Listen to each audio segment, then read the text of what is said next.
Close your eyes for a second and imagine you're underwater, not in a pool, not at the surface. You're deep, real deep, where the light from above has filtered down through fathoms of water and scattered into something that isn't quite blue and isn't quite green. It's something else, something that doesn't have a name in any human language. The pressure is there, but it doesn't feel crushing. It feels like an embrace. Creatures drift past you, enormous, bioluminescent, impossibly graceful, trailing light like living constellations. And somewhere, just beyond the edge of your vision, something massive breathes. Not a sound, a vibration. A presence that registers somewhere deeper than your ears. That's where Avatar, The Way of Water lives. Not in its plot. Not in its action sequences, though those are staggering. Not even in its 400 million worth of computer-generated spectacle, though you'll never forget what that looks like on a screen the size of a house. It lives in that feeling of weightlessness, of wonder, of belonging to something so much larger than yourself that your individual problems, your individual fears, your individual grief starts to seem almost manageable by comparison. This is a movie that wants you to feel the ocean before it asks you to feel anything else. And here's the thing, it absolutely earns that. But we need to talk about how we got here, because the story of The Way of Water doesn't begin in December 22 when the film hit theaters. It begins 13 years earlier, when a Canadian filmmaker who'd already directed The Terminator, Aliens, The Abyss, and Titanic did something that almost no one thought was possible. He took a world that existed only in computers, a bioluminescent alien moon orbiting a gas giant, 4.37 light-years from Earth, and made it feel more real than most places you've actually been. That was Avatar, December 2009, and the world lost its mind. The shadow of the original. Here's something we're sitting with. Avatar 2009 is simultaneously the highest-grossing film in the history of cinema and one of the most culturally dismissed blockbusters of the modern era. It made $2.9 billion worldwide. It won 3 Academy Awards. It sent people home from theaters describing a phenomenon that felt less like watching a movie and more like visiting another planet for the first time. There were news reports, genuine news reports, of viewers experiencing depression and grief after leaving theaters because Pandora didn't exist and they'd never be able to go back. And yet, ask someone today to quote a line from Avatar.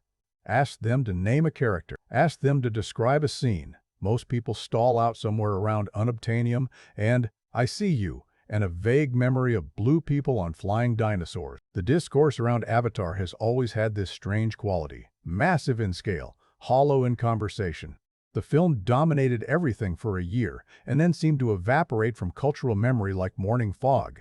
So when James Cameron announced, as early as 2010, immediately after the original's success, that he planned to make not 1 but eventually 4 sequels, expanding the world of Pandora across its oceans and mountains and other habitable zones, the reaction was complicated. Excitement, sure, but also skepticism.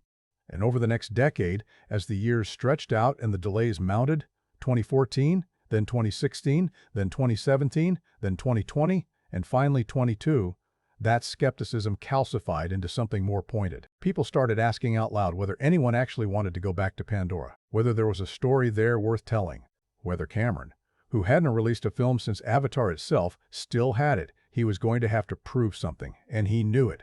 13 years in the making. What's easy to forget in all the breathless coverage of The Way of Water's box office numbers is just how genuinely audacious Cameron's ambition for this film was from the very beginning. He didn't want to just go back to Pandora. He wanted to go underwater, to build an entire new biome of the world, as detailed and internally consistent as the rainforest of the original, and then film performance capture of actors performing in actual water, something that had literally never been done before. Think about that for a moment. Motion capture, the technology where actors wear sensor-covered suits and their movements are translated into computer-generated characters, had always been performed on dry stages. The sensors weren't designed for water. The reference points that the cameras needed to track couldn't function properly in a pool. The technology for doing what Cameron wanted simply did not exist, so he built it. Beginning in 2017, his production team at Lightstorm Entertainment constructed a custom underwater motion capture volume at Manhattan Beach Studios in Los Angeles, a tank holding 900,000 gallons of water, ringed with specialized cameras capable of tracking the movements of actors submerged beneath the surface. The entire cast, Sam Worthington, Zoe Saldana, Sigourney Weaver, Kate Winslet, and the young actors playing the Sully children, spent months learning to free dive, not snorkeling, not wearing scuba equipment. Actually freediving, holding their breath for multiple minutes at a time, acting out emotional scenes while submerged 30 feet underwater, their bodies in genuine contact with genuine water that their characters were supposed to be experiencing. Kate Winslet, who plays Ronald, the pregnant spiritual leader of the Metkayina clan, held her breath for 7 minutes and 14 seconds during filming. 7 minutes and 14 seconds. That is not an exaggeration for promotional purposes. That's a documented record for any actor in any underwater film scene, ever. And Cameron wasn't satisfied with technology that approximated water. He wanted the real thing, because he believed audiences could feel the difference between actors genuinely responding to the resistance and pressure and buoyancy of water and actors pretending to do so on a stage. He was right. And when you watch those underwater sequences, when you see Loke tumbling through deep water, genuinely fighting for control of his body, genuinely gasping when he surfaces, there's a physical authenticity to it that no dry stage performance capture could have replicated. The bodies move wrong in the right way. They move the way bodies actually move when they're fighting against something 3 times as dense as air.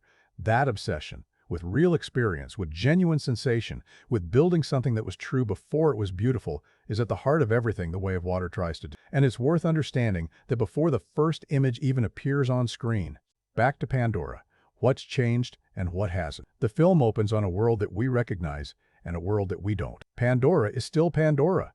Still the floating mountains, still the phosphorescent understory of the Hallelujah Mountains, still the bioluminescent night that makes the forest look like a dream someone forgot they were having. But 16 years have passed since the events of the first film. The RDA, the Resources Development Administration, the corporate colonial power that descended on Pandora to mine its mineral wealth and was repelled by the Na'vi in one of the most one-sided displays of spiritual military resistance in science fiction history, has been gone. And in their absence, life on Pandora has changed. Jake Sully has changed most of all. At the end of the original Avatar, Jake made a choice that the film treated as triumphant and that the sequel treats as complicated. He permanently transferred his consciousness into his Na'vi avatar body, leaving behind his paralyzed human form, becoming, in the most literal sense, a new person. He became the chief of the Metkayina clan. He married Neteyam, and in the 16 years since, he built a family.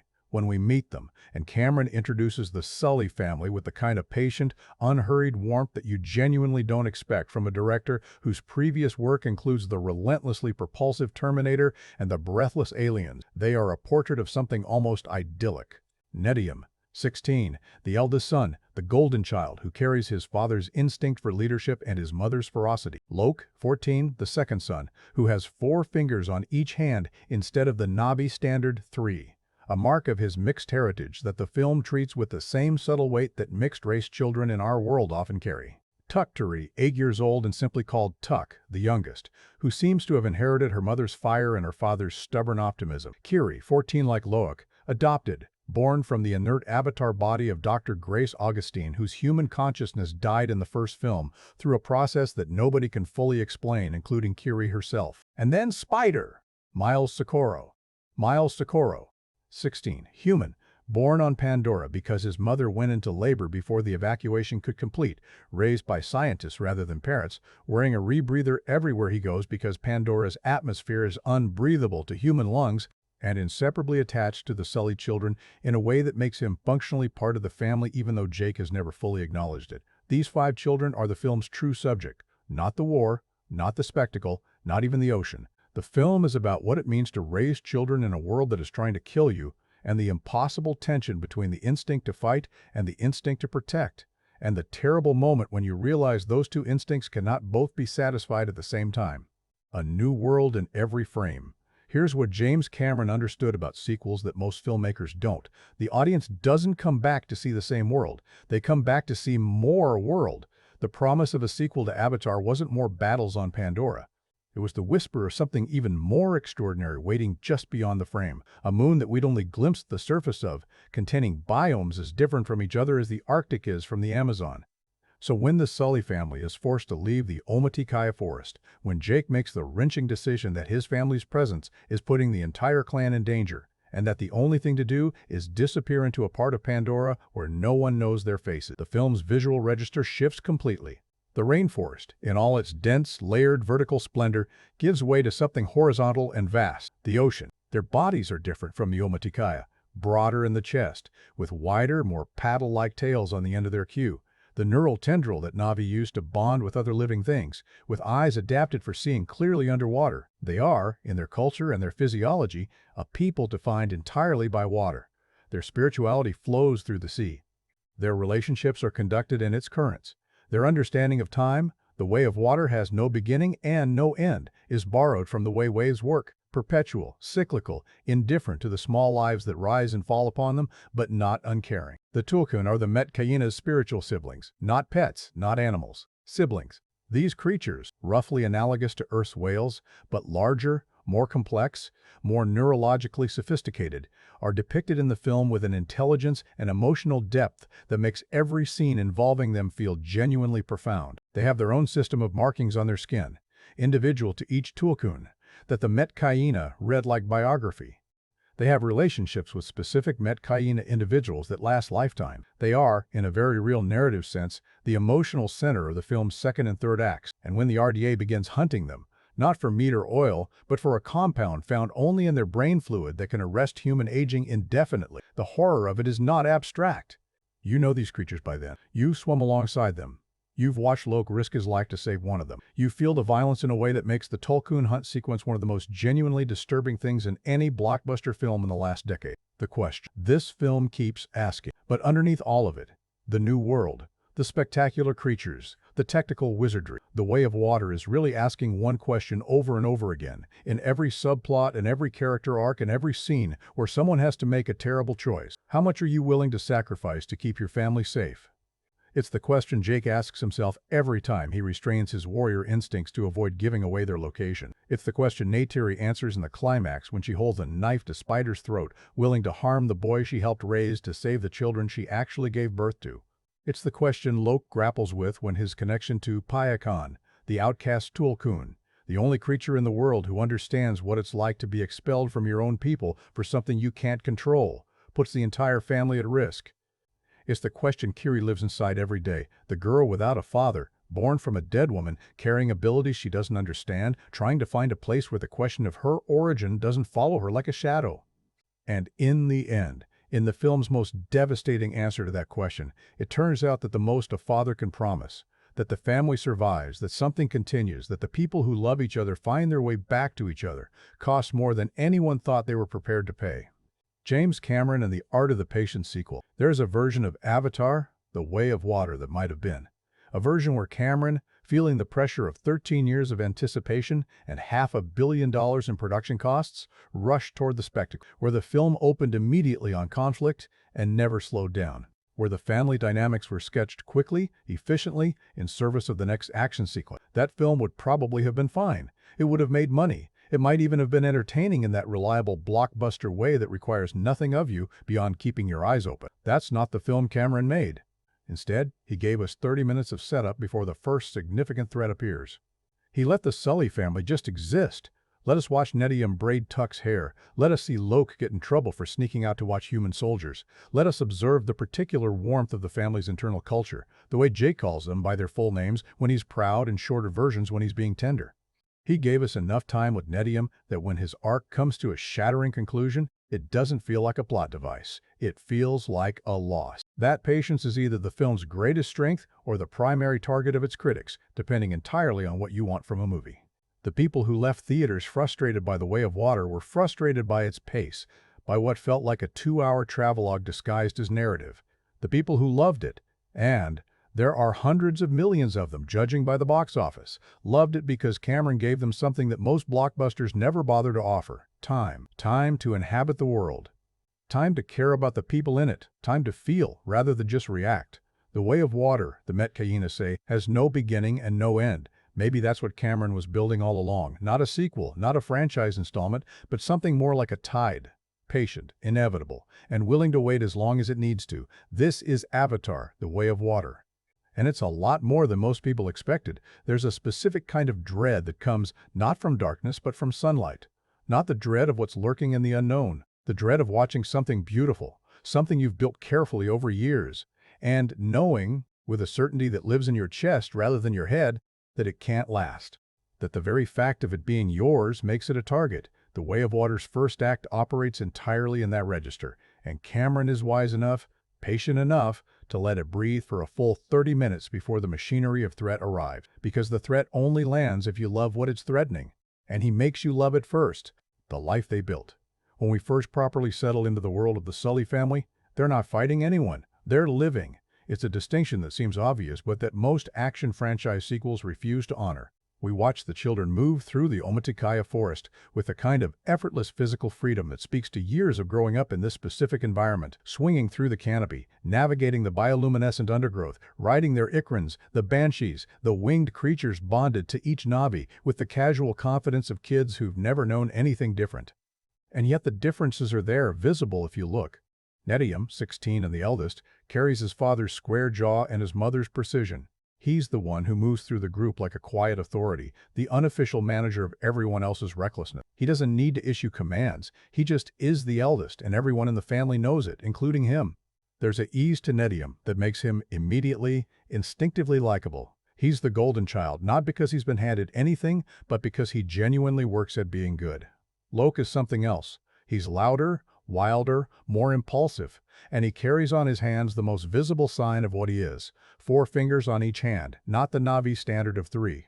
It's a small biological detail that the film deploys with remarkable restraint. Nobody in the Sully family makes a big deal of it, nobody has a monologue about mixed heritage or belonging, but it's there. In every shot of Lok's hands, in the way the Metkayina children occasionally look at him sideways, in the specific way Lok compensates by pushing harder and diving deeper and never quite knowing when to stop. He's 14 years old and already building the identity of someone who expects to be misunderstood. Kiri, also 14, is the quiet mystery of the family's center, adopted. Born from the inert avatar body of Dr. Grace Augustine, a human scientist who died in the first film, whose body remained as a Navi avatar, and who somehow, impossibly, produced a child. Nobody knows how. Not Jake, not Neteyam, not the scientists, not Kiri herself. What she does know is that she feels things in the natural world that nobody else seems to feel. She presses her hand against the roots of the home tree, and something in her goes very still and very deep, and the forest seems to lean in. Cameron doesn't explain this in Act 1. He just plants it carefully, like a seed, and trusts that you'll remember it later.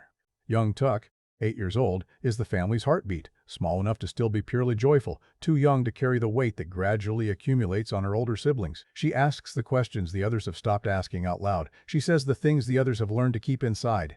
She is, in a structural sense, the film's emotional tuning fork. When Tuck is okay, the family is okay. When Tuck is scared, you feel it in your spine. And then there's Spider. Miles, Spider. Socorro is technically not a Sully. He's human. Born on Pandora and Hell's Gate, the RDA's colonial base, to a mother named Paz Socorro, with a father whose identity is listed on no official documentation. He was too young to evacuate with the other humans after the First War's conclusion, and so the scientists who stayed behind raised him. He grew up running alongside Jake and Neteyam's children, wearing a breath mask everywhere because the Pandoran atmosphere would kill him in minutes without it. Learning Navi language and culture more thoroughly than any human alive, and being held at a particular, careful distance by Jake and Neteyam, who love him in the complicated way you love a child who is yours in practice, but not in principle. Jake in particular never fully brought Spider inside the family circle, and the film frames this as a significant failure rather than a reasonable caution, because Spider clearly wanted to be inside it. He's more Sully than some Sullys in every observable way except biology. And the cost of Jake's careful arm's-length affection, the cost of refusing to fully claim what was clearly already his, will become one of the film's central moral reckonings, paid out in slow, painful installments across 3 hours of screen time. The enemy returns. Here's the thing about the RDA's second arrival on Pandora that the film establishes with cold, brisk efficiency. They're not back for unobtainium, not primarily. Earth, in the centuries between the original film's setting and now, has become increasingly inhabitable, overcrowded, degraded, the kind of planet that no longer looks like home to the people who've broken it. And so the colonizers have returned, not to mine exactly, but to colonize in the fullest sense of the word, to build, to stay, to transform Pandora's forests into human living spaces and call that progress. This distinction matters enormously to what the film is doing thematically. In the original Avatar, the conflict was about a resource. It was extractive colonialism. Take the thing, leave the wreckage. The Way of Water upgrades the horror to settler colonialism. The RDA isn't here to mine and go. They're here to displace, to push the Navi out of the territories they've occupied for generations and install human settlements in their place. It's a different order of violent, and the film doesn't let you miss the real-world parallels. Cameron has never been subtle about what he's reaching for with these films, and here the allegory runs so close to the surface that it stops being allegory and starts being statement. Among the returning forces is a new weapon. Not a technology exactly, something closer to a philosophy made lethal. They're called recombinants. The concept is introduced with a scene that is, quietly, one of the most philosophically unsettling things in the entire film. A Na'vi-sized body, blue, 9 feet tall, with all the physical attributes of the species, sits in a chair and watches a video. On screen is a human man. 50. Weathered, military posture that never quite relaxes even when he's recording a private message. He speaks directly to the camera. Directly, in a strange way, to himself. He explains the situation calmly. Who he was. What happened to him. What the person now sitting in his blue body needs to know in order to function. He's briefing his own resurrection. The man in the video is Colonel Miles Quaritch. The person watching is also Miles Quaritch, or at least a version of him. His DNA and the memory backup stored on what the RDA calls a soul drive, recorded before his death, capturing everything he was up to that final moment, have been used to create a recombinant. He woke up in a Na'vi avatar body with 9 feet of alien muscle and all of a dead man's memories. He has Quaritch's personality, Quaritch's skills, Quaritch's particular brand of tactical brutality, but he has no memory of dying. He has no memory of his defeat. He only knows that Pandora humiliated him, that a Marine turned Na'vi named Jake Sully is responsible for that humiliation, and that he has, apparently, been given a second chance. And there's that scene, suggested by Stephen Lang himself according to the production, where recombinant Quaritch finds the remains of his human self. The old body, long dead, and he crushes its skull. It's not a horror movie moment. It's not played for shock. It's played as a kind of necessary ritual. The acknowledgement that what he was is gone, and what he is now doesn't fully know what that means yet. He is, in the most literal sense in cinema history, a sequel character. Built entirely from what existed before, containing all the same data, but fundamentally, in some way that neither he nor the film can fully articulate. Different. Cameron intends this, clearly. He said that Quaritch will transform across all 4 planned sequels, that the character who exists at the end of Avatar 5 will be meaningfully different from the one who wakes up in this room and watches this video. What that transformation looks like, and what it costs, is one of the franchise's most genuinely interesting long-term propositions. Guerrilla father. For a stretch of time between the RDA's return and the Sully family's departure from the Metkayina, Jake wages a guerrilla campaign against RDA supply lines. He leads raids. He destroys equipment. He is, in these sequences, unmistakably the soldier he spent most of the first film trying to stop being, using the military skills he brought to Pandora as a human and never fully discarded when he shed the human body. What's fascinating about these sequences is not their action, though it's competently staged. What's fascinating is the way the film positions them as a kind of self-deception. Jake believes he's protecting his family by fighting. He believes offense is the better defense. And there's a plausible tactical logic to that. If you can disrupt supply lines, slow operations, make yourself expensive enough to chase that the RDA decides you're not worth the effort. It's the strategy of someone who has studied insurgency and believes in the mathematics of it. What Jake hasn't fully accounted for is that he isn't just a soldier anymore. He's the most visible symbol of Na'vi resistance, the Torak Makto, the man who rode the great Leonopteryx, the human who became Na'vi in both body and spirit. And Quaritch, watching his briefing videos, understanding exactly what Jake represents to the Na'vi and to the RDA's public justification for their return, doesn't need to defeat the Na'vi militarily to win.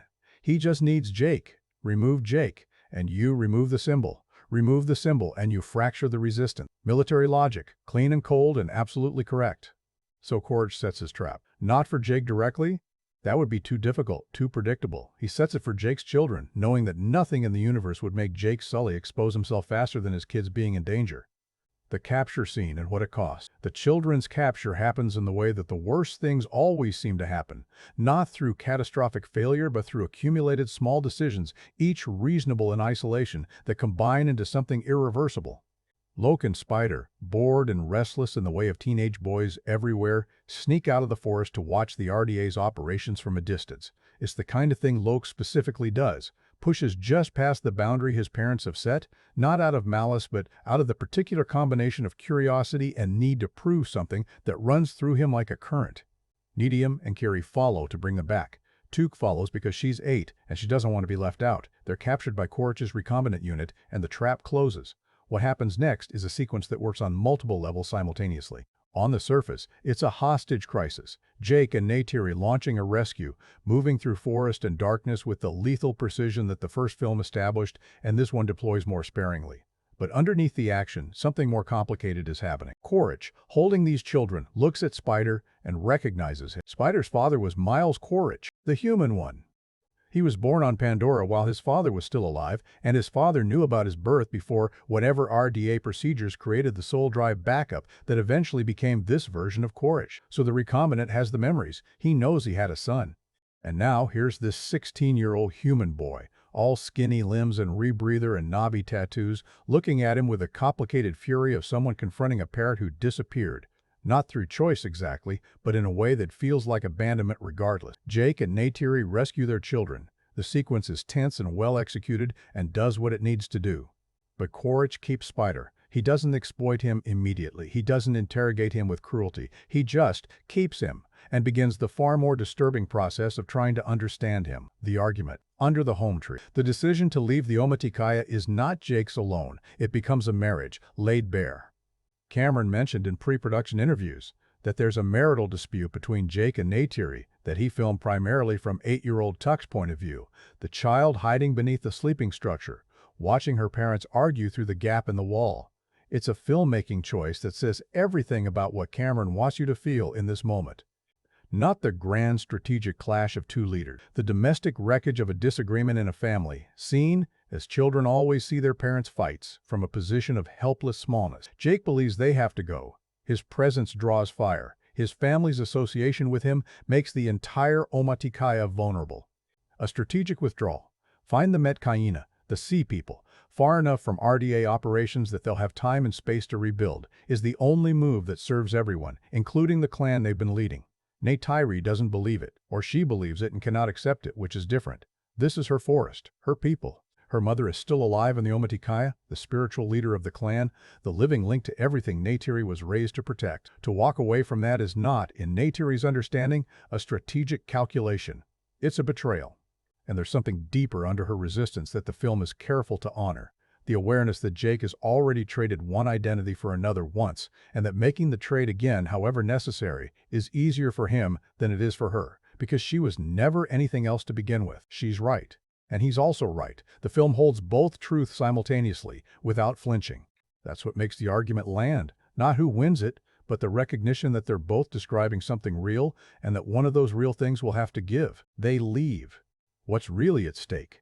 Before a single wave crashes on an alien shore, before a single tulkun breaches the bioluminescent water, before the Metkayina have spoken a word of welcome or warning. What the Way of Water has established in its opening act is something more fundamental and more fragile than any action premise. It's established a family at the exact moment of maximum pressure. A father who is better at fighting than at loving.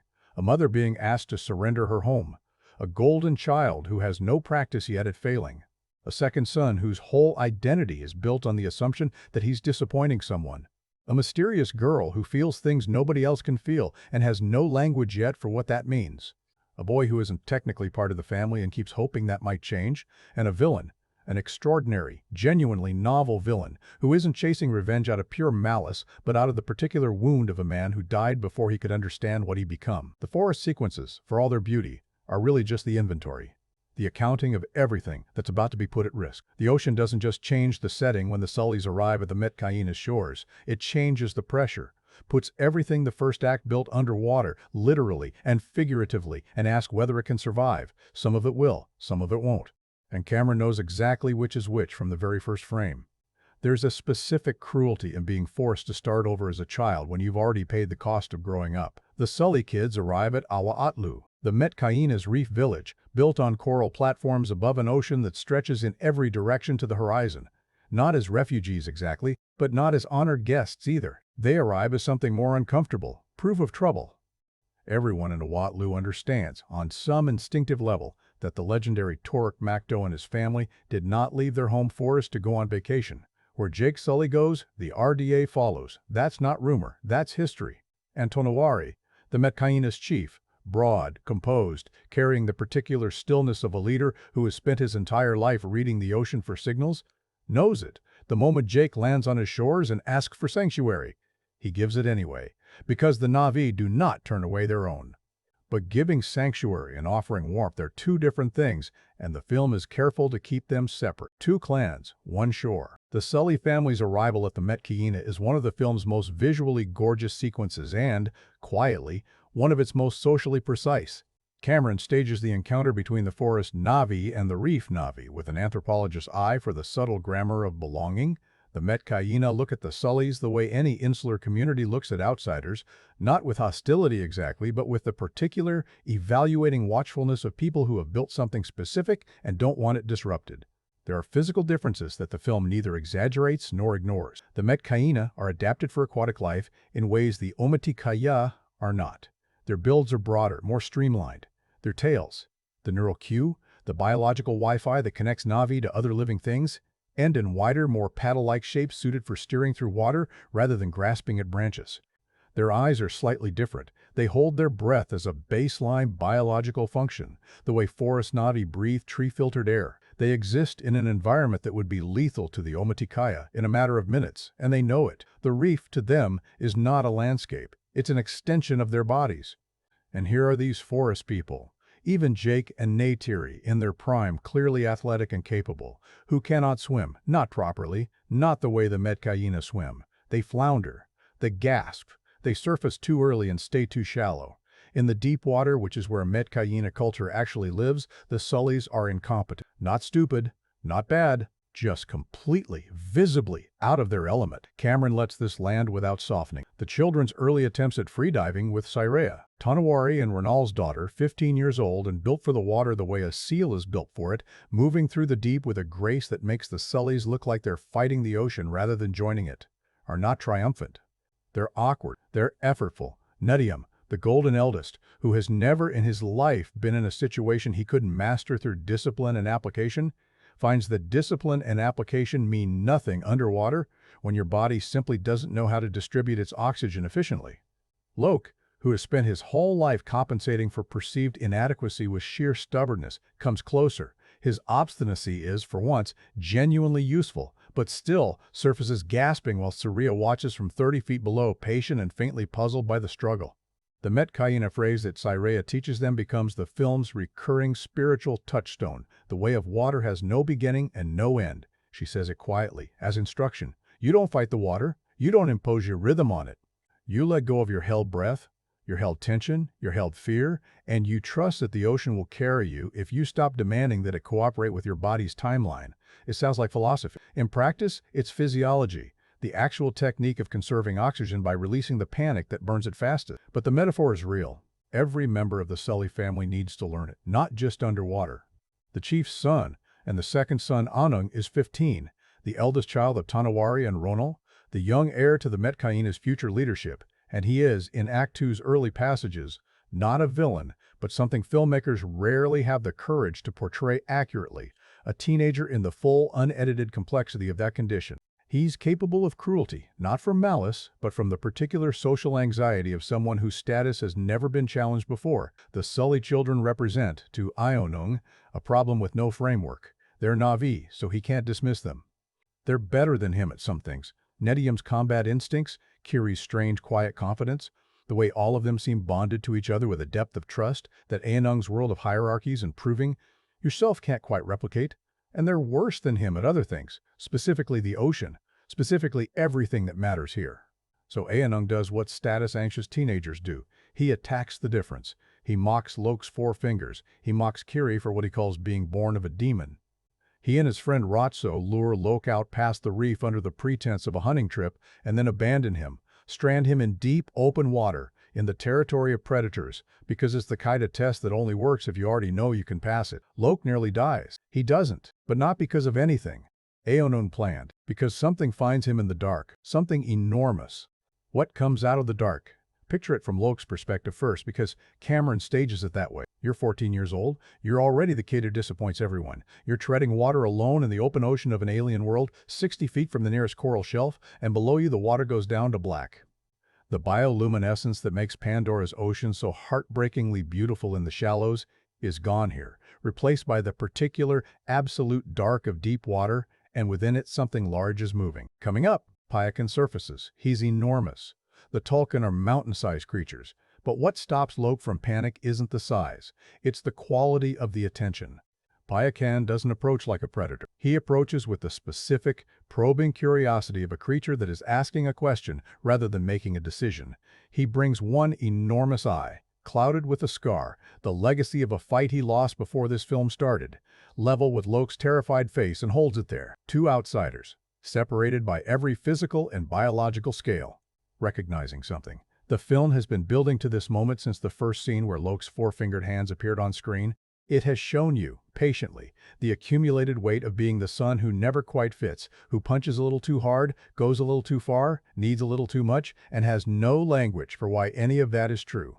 And now it places him in the water with the single most outcast creature on all of Pandora, and lets the recognition happen without a single word of dialogue to explain it. Payakan's story, revealed to Lok later through the Navi's neural bonding, a cueing of the consciousness that allows the sharing of memory rather than language, is a specific kind of tragedy. The Tulkun hold to a philosophy of absolute pacifism. They do not fight. They do not kill. When the RDA's whaling ships arrived at their waters years ago and began harvesting Amrita, the compound found only in Tulkun brain fluid, which RDA scientists had discovered could arrest human aging indefinitely, the Tulkun did not retaliate. This is their way. Violence is not the Tulkun way, and the vow is sacred in ways that go beyond preference into something biological, something devotional. Payakan broke the vow. When those ships killed his mother, cut her open while she was still alive, extracted what they needed, left the body, something in Payakan that the vow was meant to suppress rose up instead. He led other Tulkun bulls in an attack on the whalers. He caused deaths. He caused the deaths of Metkayina reef Navi, who were caught in the confrontation, and his pod, following the logic of their sacred law rather than the logic of grief, banished him. He violated the way, that he had a reason, that his mother was murdered, is acknowledged and then set aside. The Tulkun way is the Tulkun way. Payakan lost it all. His mother, his attempt at justice, and his community. He's been alone ever since. Lok understands this, not intellectually, but in the specific place where 14-year-old boys keep the things they don't have words for. He knows what it is to do everything you were supposed to do and still be the one who ends up wrong. He knows the particular loneliness of fighting your nature, only to discover your nature is the very thing that could protect the people you love, if only they'd let you use it. He and Payakan find each other in the water, and what they build is not a story about a boy taming a wild animal. It's a story about two exiled things recognizing, across the boundary of their species, that the quality of their loneliness is the same.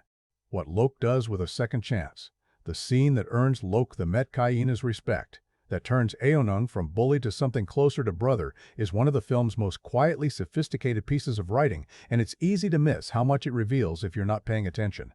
When Lok finally returns from the open water alive, against all probability saved by the creature the entire reef considers a dangerous outcast, Tonawari confronts Eywa about the hunting trip. What happened?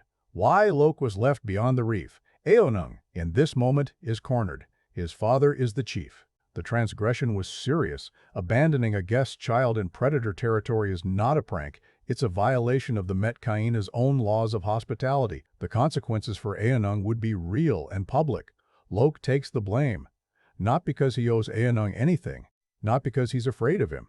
He does it for reasons that are more interesting than either of those. He does it because he's already decided what kind of person he wants to be in this place. And it isn't the person who wins by exposing someone else. He absorbs the consequence. Jake's anger, Tonawari's measured disapproval, the loss of any goodwill he'd accumulated, and gives Eywa the exit he doesn't deserve. Eywa, to his credit, understands what just happened. He's 15, not stupid. He knows what Lok did, and he knows what it cost. And in the logic of adolescent male culture that Cameron depicts with unsentimental accuracy, there's exactly one response to that kind of gift.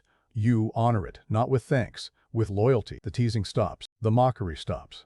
Eywa and Ratso become something closer to genuine companions, and Lok, who arrived as an outsider with 4 fingers and a famous father and no place among the reef youth, becomes, quietly, part of something. It's a small moment in a very large film.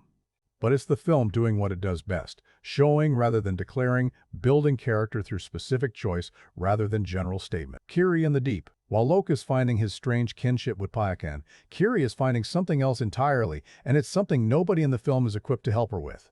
From her first days at Awatlu, Kiri is drawn to the ocean in a way that reads less like wonder and more like recognition. She doesn't just find the sea beautiful, she finds it familiar. She floats in the water with a quality of stillness that makes the other Metkayina children stop and look. Not because she's performing anything, but because there's something in the way she relates to the water that suggests she belongs to it more completely than even the Metkayina do. She's not adapted for the sea the way they are, but she listens to it differently, deeper.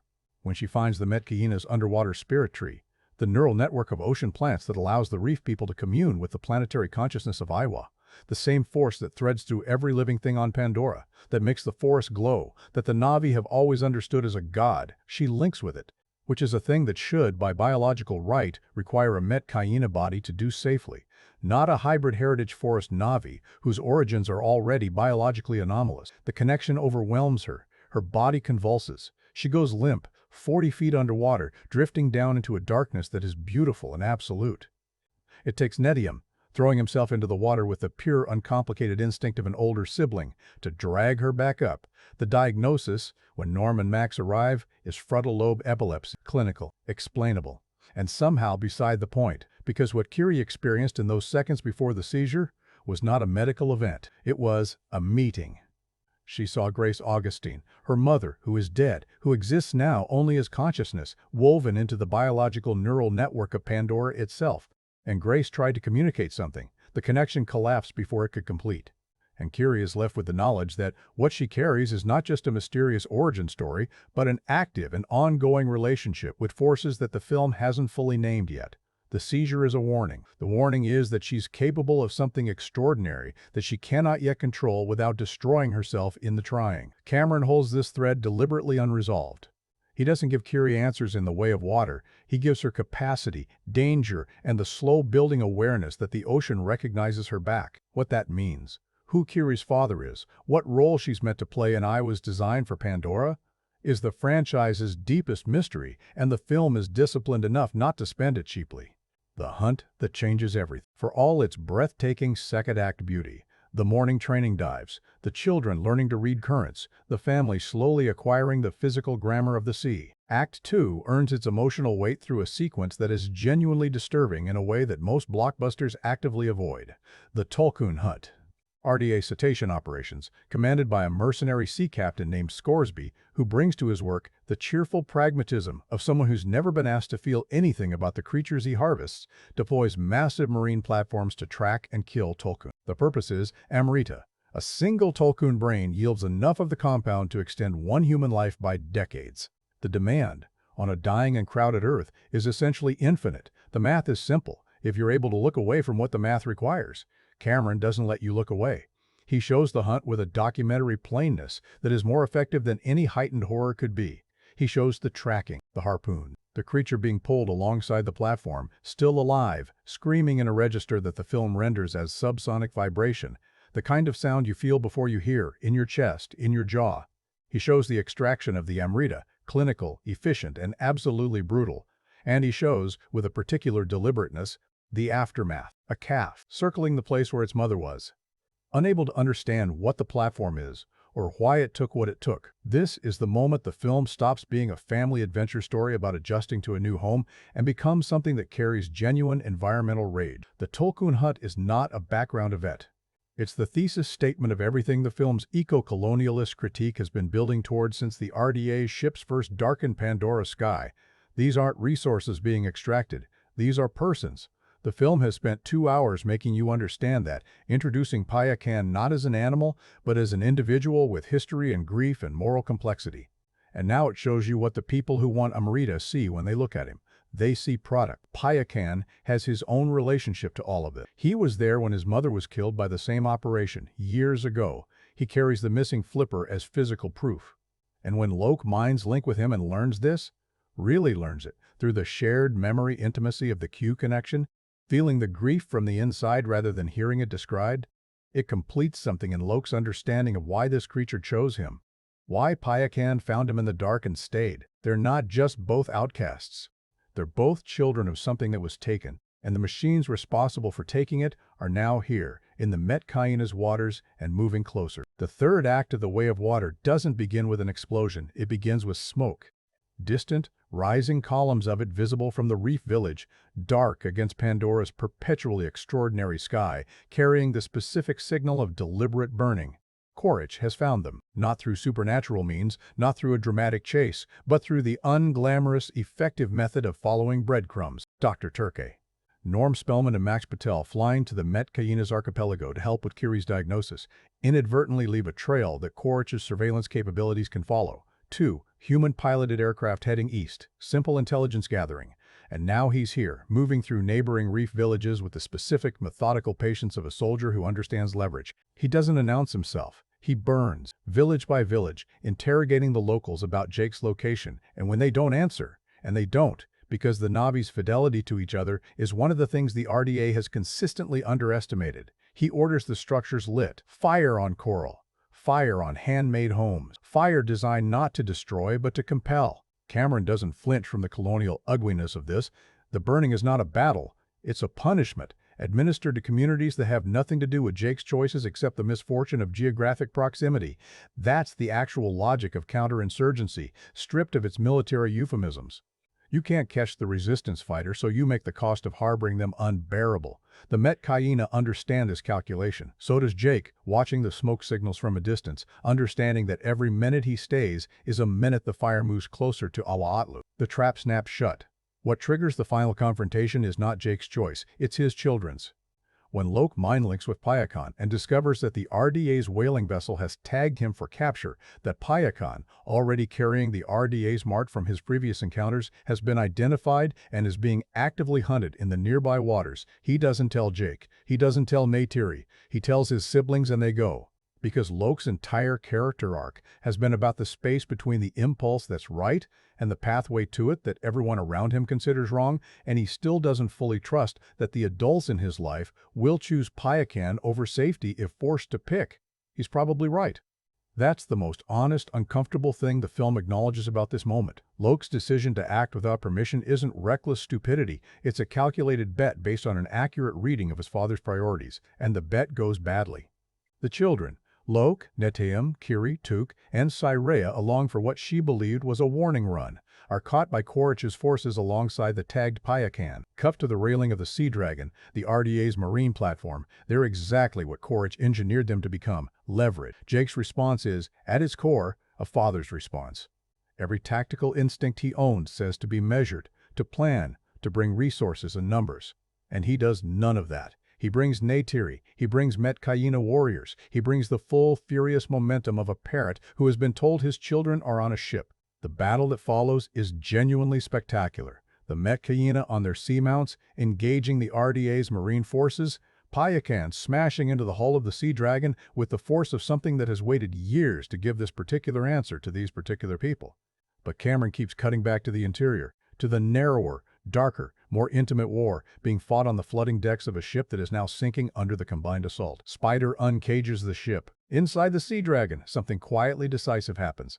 Spider, who has been held aboard since Act 1, watched, studied, talked to, offered strange and uncomfortable warmth by the recombinant who shares his father's DNA, makes his first independent choice of the entire film. He finds the ship's ballast controls and floods them. It's not heroism in the traditional sense. He doesn't pick up a weapon. He doesn't fight Quaritch's soldiers.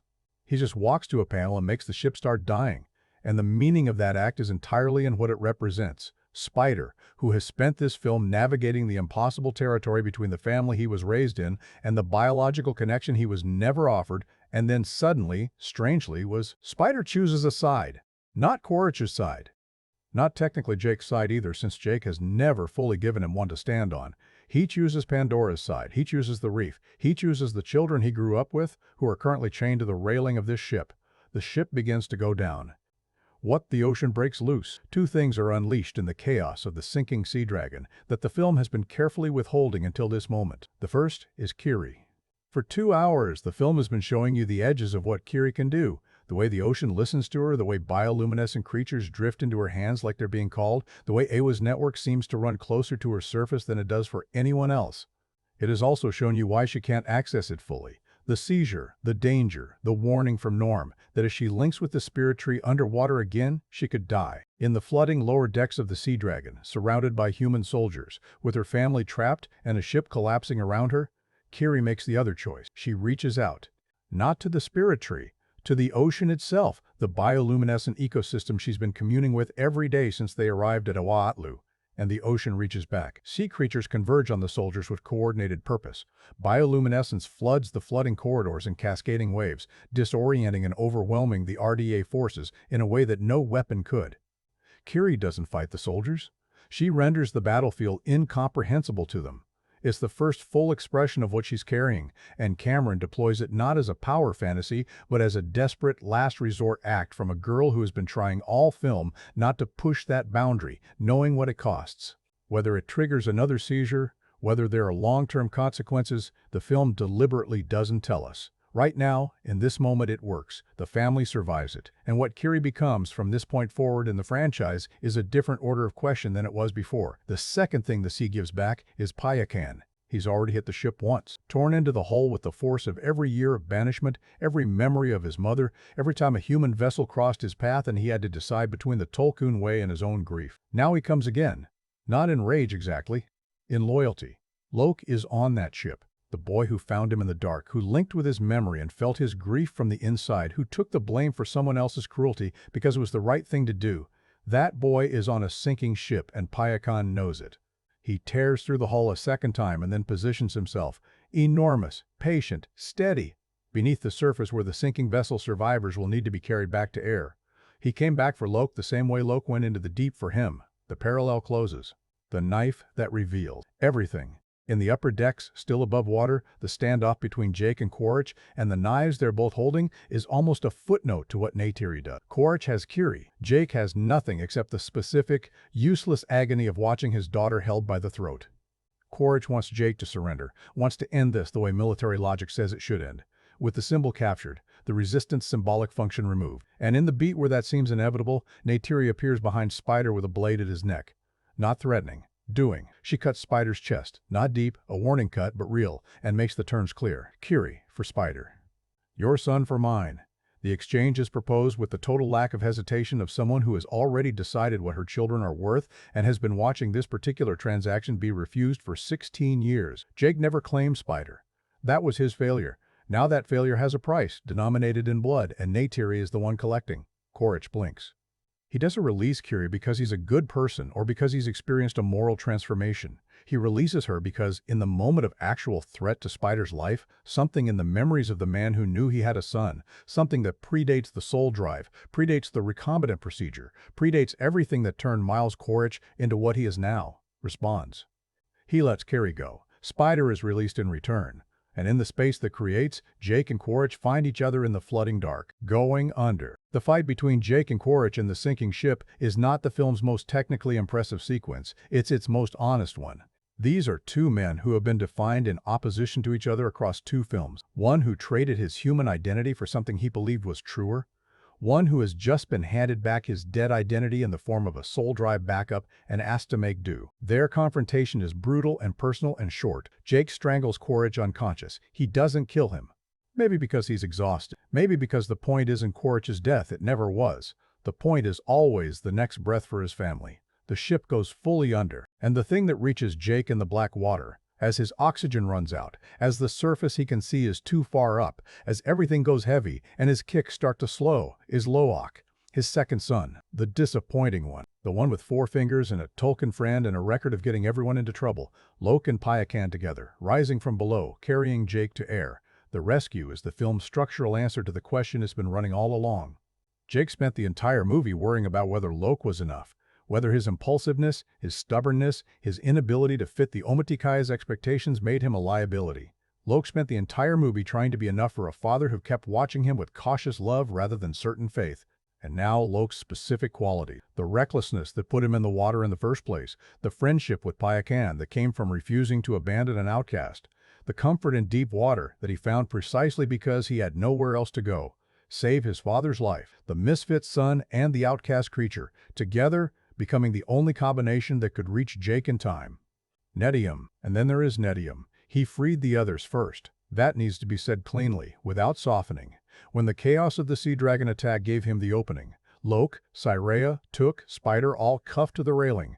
Neteyam moved to them first, not to safety. He freed them. He shepherded them toward the ocean, toward Payakan, toward the possibility of surviving. And in the last second, running back across the deck, he was shot. The wound goes through. The film shows you that detail. Jake checking Neteyam's back, seeing the exit wound, understanding what it means. With the clinical precision of a parrot who knows and can't unknow. There's no dramatic speech, no farewell. Neteyam has been spending his whole character arc not saying things, being the composed, excellent, self-sufficient eldest who manages everything quietly and asks for nothing. And his death is consistent with all of that. He goes quietly. On a rock above the water, his siblings gathered around him, the bioluminescence of Pandora's Sea moving below like something that doesn't understand what just happened. Jake holds him, and Cameron holds the camera on that. Not on the battle continuing in the background, not on Quaritch escaping into the darkness, on a father holding his dead son, on the water moving beneath them, indifferent and ancient and beautiful, on the specific catastrophic weight of losing the child who never asked for anything because he was always trying to be worth what was already given. What remains Spider saves Quaritch from drowning. He pulls the man who is genetically his father from the water with the same instinct that makes him complicated, the awareness that some part of him has been waiting 16 years for a father who wanted him, and that Quaritch, in his broken way, came closer to that than Jake ever managed. He saves him. And then, when Quaritch invites him to leave with him, Spider hisses and walks back toward the Sullys. Both things are true. Both things matter. Spider is not choosing Quaritch over Jake. He's declining to abandon the last piece of his humanity. The fact that even now, even after everything, he will not let someone die in front of him if he can prevent it. That's not loyalty to Quaritch. That's loyalty to whatever he is when he's most himself. And what he is, at his most himself, is a boy who was raised by Na'vi values even in a human body. Tonawari, watching all of this from the water's surface, makes a decision. When Jake tells him the family should leave, that the Metkayina has paid enough, that the Sully's presence has cost the reef too much already, Tonawari does what the film has been quietly building him toward for 90 minutes. He says no. He names the Sully family Metkayina, not guests, not refugees. People of the reef. People who belong here, with all the permanence and protection that designation carries. It doesn't fix anything. Neteyam is still dead. Quaritch is still alive, somewhere in the dark water, and he'll come back. Cameron has said that clearly, in interviews, in the architecture of the franchise. The RDA is still here. The war is still running. The family has a home. And the water around that home has no beginning and no end. You can build the most technically breathtaking world in cinema history and still lose an audience in the first 20 minutes if the people inside that world don't feel real. This is the charge most often leveled at the original Avatar. That Pandora was a marvel, but its characters were furniture. Competent furniture, maybe. Functional. But not the kind of people you thought about after you left the theater. The Way of Water makes a different bet. It invests significantly, sometimes almost recklessly, in its characters' interior lives. And the result is a film that, under all the spectacle, operates as a genuine family drama. What makes it work isn't any single performance or any single character. It's the way the characters fit together, press against each other, create friction and warmth and grief in the spaces between them. They're a system, and understanding the system means looking at each part. Jake Sully, the general who forgot he was a father. Here's the most honest thing you can say about Jake Sully in The Way of Water. He's a great warrior and a complicated father, and the film is wise enough not to pretend those two things don't interfere with each other. Jake in the original film was endearing precisely because of his incompetence. He stumbled into Pandora, stumbled into the Na'vi's trust, stumbled into a love story. The stumbling was charming. It made him accessible. But 16 years later, the stumbling has been replaced by command. By a man who has led a clan, conducted guerrilla warfare, and lived with the weight of consequence for long enough that his default mode has shifted from curiosity to vigilance. He watches his children the way a military commander watches terrain, looking for vulnerabilities, calculating risks. The problem is that children are not terrain. Watch how Jake addresses his sons throughout the film. Neteyam's full name gets deployed when Jake's proud. Loke's gets deployed as a Psy. There's a scene early in the Metkayina sequences where Jake scolds Loke for getting into a fight with Eonung, a fight that Loke did not start, that Eonung's bullying made inevitable. And Jake's corrective is not empathy or investigation. It's the directive of a commander managing optics. We are guests here. We do not cause disruption. It's not wrong exactly. It's strategically sound. But it completely misses the 14-year-old who came home bleeding because someone called his sister a demon. The slash film critic who wrote that Jake Sully is a bad dad and a bad leader in The Way of Water was identifying something real. But they missed the follow-up. The film agrees with them. This isn't accidental characterization. Cameron is deliberately building a portrait of a man whose particular brand of failure is invisible to him because it's dressed up as protection. Jake believes that every hard choice, every sacrifice, every time he suppresses his own grief and pushes the family forward is an act of love. He's not wrong that it is love. He's wrong that love is sufficient without visibility, without actually seeing the children in front of him as individuals rather than the people he needs them to become. Sam Worthington carries this with more nuance than the original's version of the character demanded. There's a specific quality to his performance in the scenes where Jake is watching Loak, a mixture of recognition and resistance, like a man seeing something of himself that he'd rather not acknowledge. He knows what Loak is. He was Loak once, the Marine who couldn't fit the Corps, who got his twin brother killed through association, who arrived on Pandora with a broken body and nothing to prove to anyone because the proving felt exhausted. The tragedy is that instead of using that shared experience as a bridge, Jake uses it as a warning. Don't be like I was, when what Loak needed was, I was like you, and here's how I survived. The cost of that failure becomes fully legible only in Neteyam's death, because Neteyam was the one Jake built his fatherhood around, the eldest, the excellent, the one who seemed to require nothing except the occasional proud glance. And that reliance on Neteyam's golden child reliability meant Jake never really looked at him either, never noticed the particular strain of a 16-year-old who is always managing everyone else's chaos and never once allowed to have chaos of his own. Neteyam dies having freed his siblings, having done the selfless, excellent thing his whole life trained him to do. And Jake holds him in the water, and the camera holds on Jake, and what you see in that moment is not just grief. It's the specific devastation of recognizing too late that the person you thought you understood best was the person you knew least. Neytiri, the one who never had the luxury of distance. There's a particular frustration in watching critics of The Way of Water reduce Neytiri to the mom who gets angry, as though grief were a character flaw. As though a woman who has watched her home forest be colonized, her family be forced into exile, and her eldest son die in her arms is demonstrating weakness by feeling those things completely and without suppression. What Zoe Saldana does with Neytiri in this film is extraordinary, and it's extraordinary in a specific way. She plays a woman whose emotional vocabulary has never been trained to minimize. Neytiri did not grow up in a culture that prizes stoicism. She grew up in a culture where the forest hears your grief and holds it, where expressing pain is not weakness but communication, with the world, with Eywa, with the people around you. So when she screams on a reef platform in a foreign village over her dead son, she isn't breaking down. She's speaking the only honest language she has, and that language is terrifying in its volume. Saldana, in a 2025 interview discussing her work across the franchise, described Neytiri's emotional journey in terms of skin, that it was hard to be in her skin, because Neytiri's way of carrying pain is total rather than managed. She doesn't put things in boxes, she doesn't defer, and in The Way of Water, the cost of that is that the film doesn't always know what to do with her. She's at her most alive in the knife to spider's throat standoff, not because that's a peak dramatic moment, though it is, but because it's the moment where her emotional logic becomes action. She saw what courage holding Kiri meant. She solved for it, using the only currency available. It was cold, it was loving, it was both simultaneously.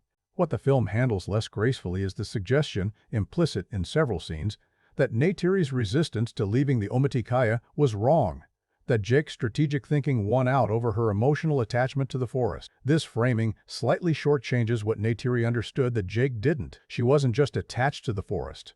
She was warning him that trading one identity for another, one world for another, is a thing that has costs that don't show up immediately. She was right. The sea is beautiful, the Metkayina are generous, and Neteyam is dead partly because the family was in a place they didn't fully know, navigating dangers they'd been dropped into without preparation. Neytiri's resistance was love too. It just looked like stubbornness from the outside. Loak, the boy the film is actually about. Let's be direct about this. Loak is the protagonist of The Way of Water in every way that matters narratively. Jake is the perspective character, the one whose voiceover frames the film, whose choices drive the plot. But Loak is the character whose arc completes, who starts somewhere specific, moves through genuine change, and ends somewhere meaningfully different from where he began. He's the emotional center of gravity. And Britain, Dalton, 20 years old when The Way of Water filmed, working primarily through performance capture, renders him with a specificity that should not be underestimated given the technical challenges involved. The four-fingered hands are not a random detail, they're the film's recurring motif for what Loak represents. Mixed heritage, visible difference, the mark of belonging to more than one thing and being fully claimed by neither. In the Metkayina forest, he was Jake's son, which is enormous, legendary, impossible to live up to. At the Metkayina reef, he's the outsider, with weird hands and a famous father he can't escape. There's no configuration of his world in which Loic gets to simply be himself, undefined by where he came from or who he's supposed to be. And the film never lets you forget that he knows this. What's remarkable about how Cameron and Dalton build Loic is the refusal to make him simply rebellious. Rebellion is too comfortable, too legible. Loic isn't rebelling against Jake, he's trying to reach Jake, trying to find the register in which his father will look at him and see something worth praising without reservation. The fight with Eywa that Jake scolds him for? Loic was defending Kiri. The decision to warn Payakan when the RDA tags him? Loic was trying to protect a friend. Exactly the instinct his father has built his entire warrior identity around, just deployed in a direction Jake can't currently afford to approve. Loic keeps doing the thing Jake would recognize as right if it were anyone else doing it. And then, in the sinking ship, in the dark water rising around everything, Loic becomes what the film has been preparing him for, the person who reaches his father when nobody else can. Not because he's strong enough or skilled enough or sufficiently excellent, but because he went into the dark before, willingly, alone, on an alien ocean, and learned that the dark contains things that aren't enemies if you approach without demand. He found Payakan there. He comes back with Payakan to find Jake. The Misfits' specific experience is the only thing that could have threaded that particular needle. It earns it. Kiri. The question the franchise is building toward. There is no character in The Way of Water more carefully designed than Kiri. Every scene she appears in deposits information that the film doesn't immediately spend, planting seeds for a harvest that Cameron has explicitly positioned as spanning multiple future installments. She is, in the most deliberate sense, the franchise's central mystery. What Sigourney Weaver does with the character is the film's most technically improbable achievement, which is saying something in a film that pioneered underwater performance capture. She's a 73-year-old actress playing a 14-year-old girl. Not voicing, not providing reference, performance, inhabiting, through motion capture, a character whose physical vocabulary is that of adolescence, the sudden stillness, the dreamlike inward turning, the peculiar combination of social awkwardness and preternatural calm that marks someone who doesn't quite occupy the same frequency as the people around her. And Weaver gets something specific right that a younger actor might have struggled with. She gives Kiri the patience of someone ancient. Not old. Kiri isn't old.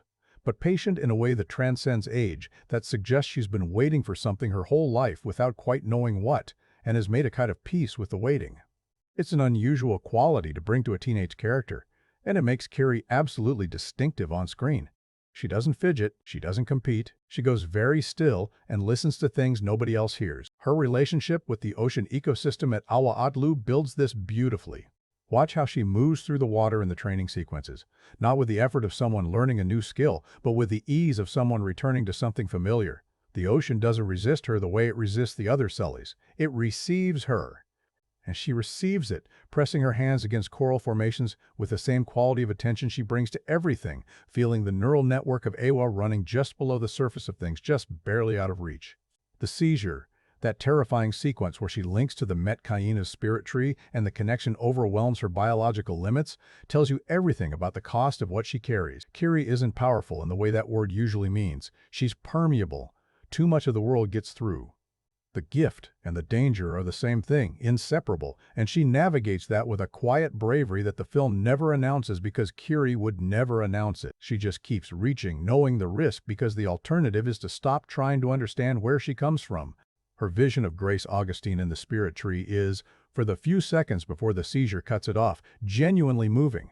Partly because of what Grace tries to say and doesn't manage to, and partly because of what Kiri's face does in those seconds. Something longing and certain simultaneously. She knows this person, she recognizes her, and the connection fails before she can learn anything solid, which is the franchise's governing structural principle with Kiri, perpetually almost knowing, perpetually reaching, the answer's always just slightly beyond what she can withstand. Spider, the human who keeps getting left out of chosen families. The criticism of Spider from some audiences, that he's unnecessary, that he complicates the story without paying off sufficiently, misses what he's structurally doing in the narrative. Spider is the film's external conscience. He's the mirror that shows every other character exactly what they're choosing and what those choices cost. Jack Champion plays him with a rawness that works precisely because he doesn't try to make Spider entirely sympathetic. Spider is sometimes annoying. He pushes into spaces he wasn't invited. He makes decisions that read as impulsive when they're actually the decisions of someone who has never been taught to trust that waiting for permission produces anything. And that's the point. Jake's refusal to fully claim Spider, to say you are mine, you are ours, you are a Sully, and that means something, has produced a boy who doesn't know how to wait, because waiting has never yielded what he was waiting for. His relationship with Quaritch operates on a register of need that the film is careful not to redeem or condemn. Just observe.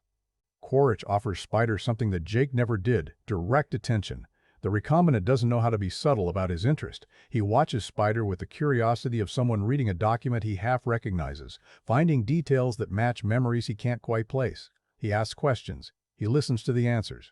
For a 16-year-old who has been hovering at the edge of the Sully family's warmth for his whole life, this quality of attention is not nothing. It's not everything, but it's not nothing. What makes Spider's final choice so resonant is that it's not a simple one. He saves Quaritch from drowning. Then he hisses at the invitation to leave with him and goes back to the Sullys. The hiss is the key. It's not a word, not a speech, not an explanation. It's a sound that means no, in a register deeper than language, in the Na'vi emotional vocabulary he absorbed before he had English words for his feelings. Spider says no to Quaritch with his body, in the language of the people who raised him, while performing the act of mercy that his human heart could not refuse. Both things are entirely him, and both things will complicate every relationship he has going forward. Neteyam, the cost of perfection. Neteyam doesn't get the longest arc in the way of water, he gets the truest one. Jamie Flatters plays him as someone for whom excellence is not a performance but a genuine orientation toward the world. Neteyam is good the way some people are good, not because he's suppressing a worse nature, but because the better choice is usually, for him, the natural one. He manages his siblings' crises without complaint because he actually doesn't mind. He covers for Loke because covering for Loke is what older brothers do. He takes the Iknamaya ritual on his first attempt, the bonding with an Ikran that marks adulthood in Omatikaya culture, and succeeds, then immediately turns around to support Loak through his own struggle with it. What the film never quite says aloud is how exhausting this is. Not exhausting in a resentful way. Neteyam isn't resentful. But there's a particular weight to being the person who never requires anything, never creates problems, never draws the worried parental attention that Loke and Kiri regularly pull. Jake loves Neteyam with a specific ease that he doesn't manage with any of the other children, and that ease, that undemanding quality of his love for his eldest, means Neteyam is in some ways the least known of all of them, the excellent or the loneliest in families. Nobody thinks to ask them how they're doing because they seem to always be doing fine. He dies having freed his siblings. That's the full stop on Neteyam's character arc. The boy who spent his life taking care of everyone else did it one last time, completely.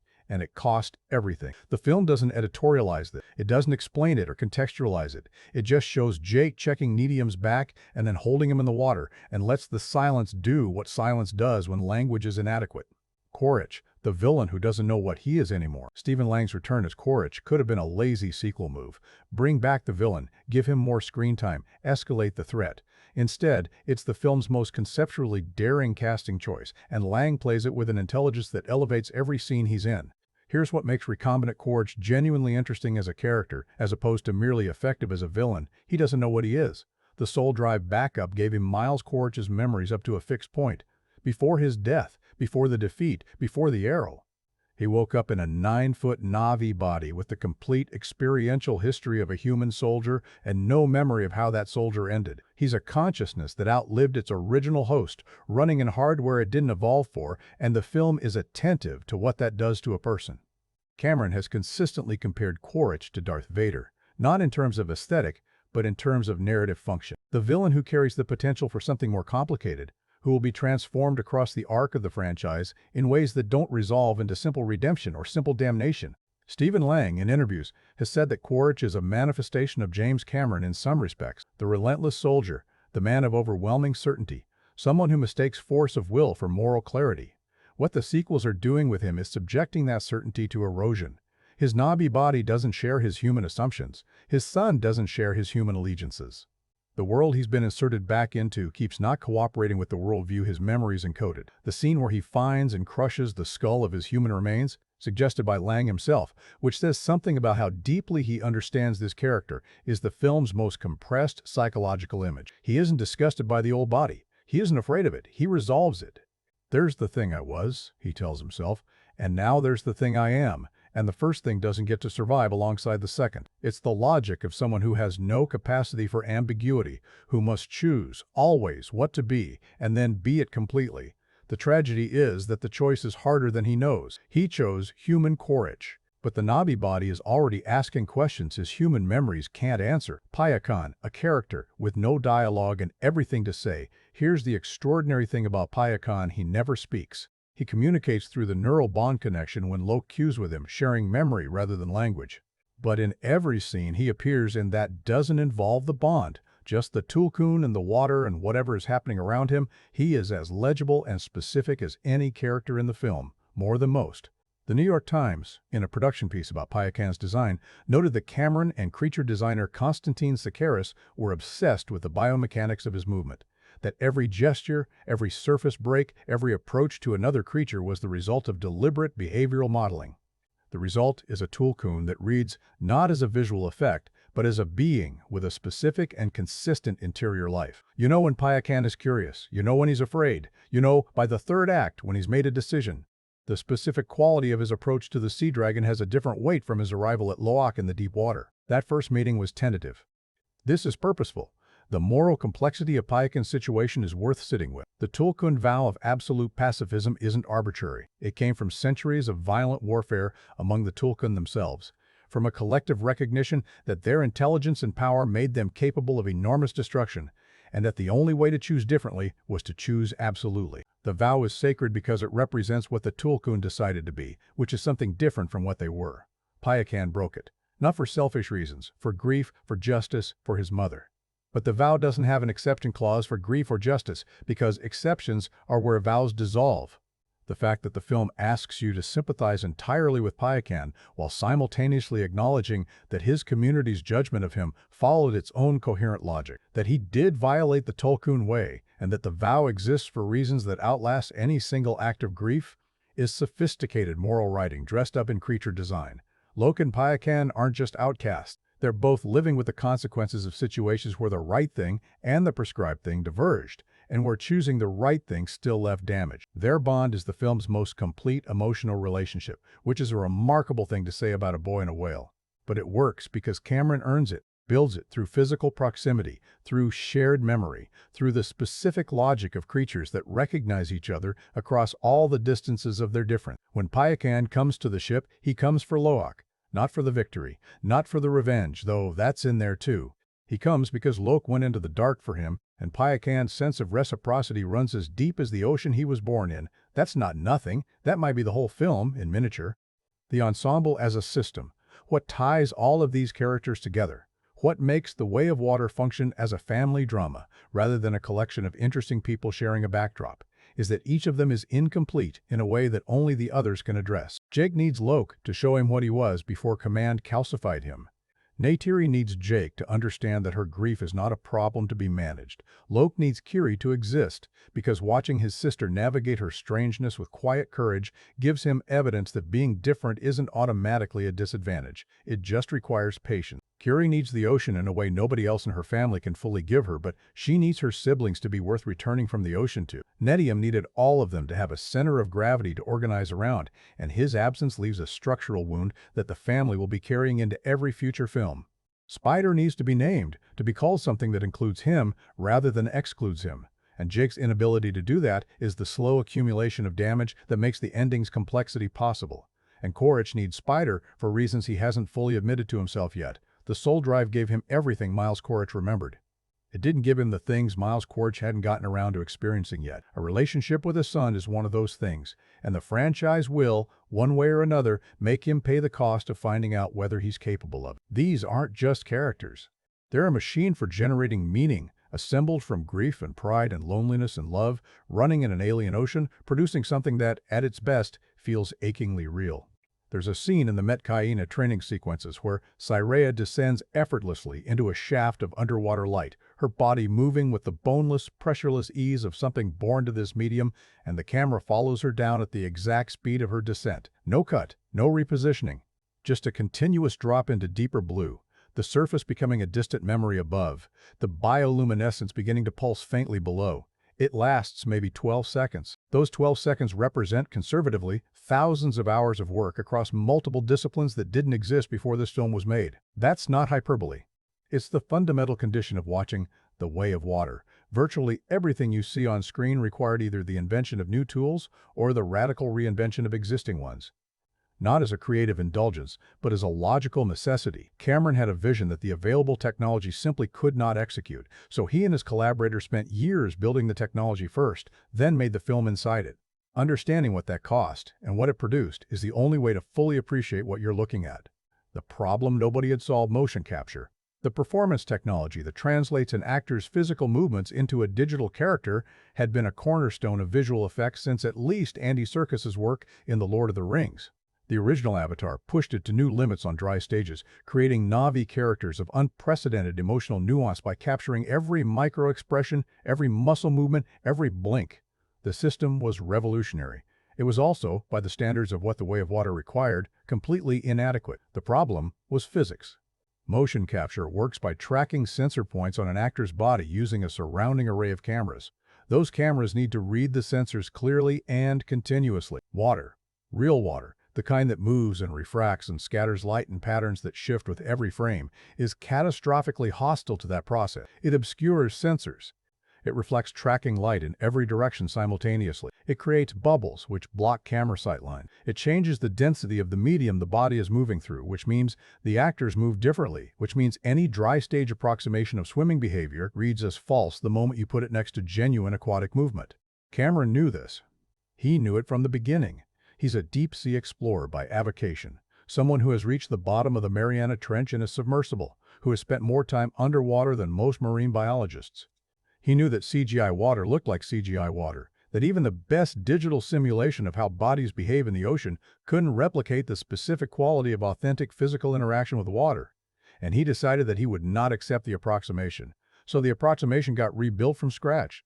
The volume goes underwater. Beginning in September 2017, 5 years before the film's release, Cameron's production team at Manhattan Beach Studios constructed what may be the most extraordinary purpose-built film set in cinema history, a custom underwater performance capture tank holding 900,000 gallons of water, surrounded by a specialized array of cameras redesigned from the ground up to function in an aquatic environment.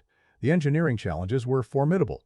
For the performance capture system to track actors underwater, the water had to be optically clear at all times, meaning no scuba equipment. Bubbles destroy camera sightlines, no traditional underwater lights. They create the kind of scattering interference that breaks sensor tracking, and no turbulence that would shift the tracking reference points. Cameron's solution for the lighting problem was characteristic in its lateral thinking. He suggested spreading a layer of small polymer balls across the water surface, diffusing the incoming light evenly across the entire tank without creating the hot spots or shadows that would compromise the capture cameras below. 60 Airy Sky Panel S60C LED units were positioned over the tank, their light passing through the polymer layer and becoming the closest approximation to the gentle, sourceless illumination of open water daylight that any film set had ever achieved. The wave effects, essential for the surface sequences where actors needed to respond physically to ocean conditions, required two 500-horsepower electric motors spinning 6-inch diameter steel shafts, 25 feet long, capable of generating swells of controlled height and frequency on demand.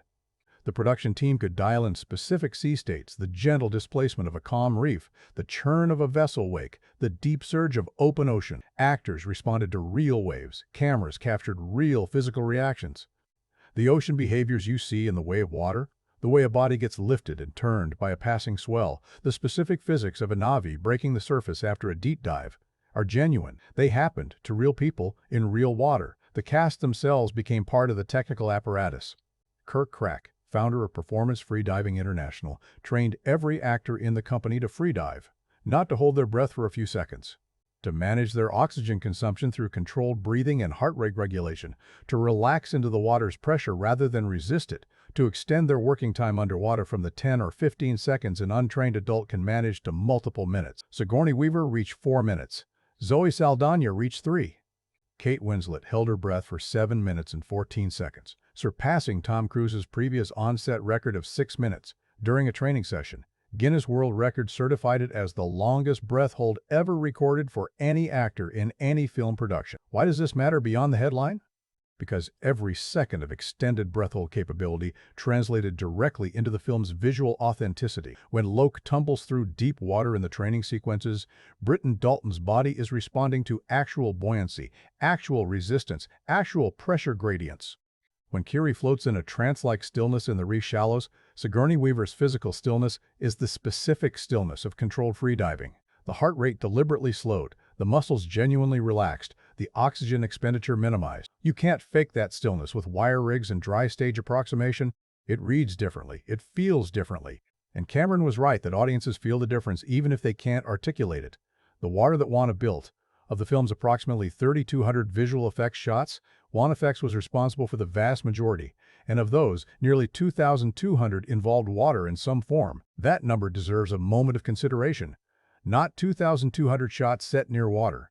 2,200 shots where water itself was an active visual element. Its surface, its depth, its interaction with light and bodies and creatures had to be simulated at a level of physical accuracy that the film's real water production reference demanded.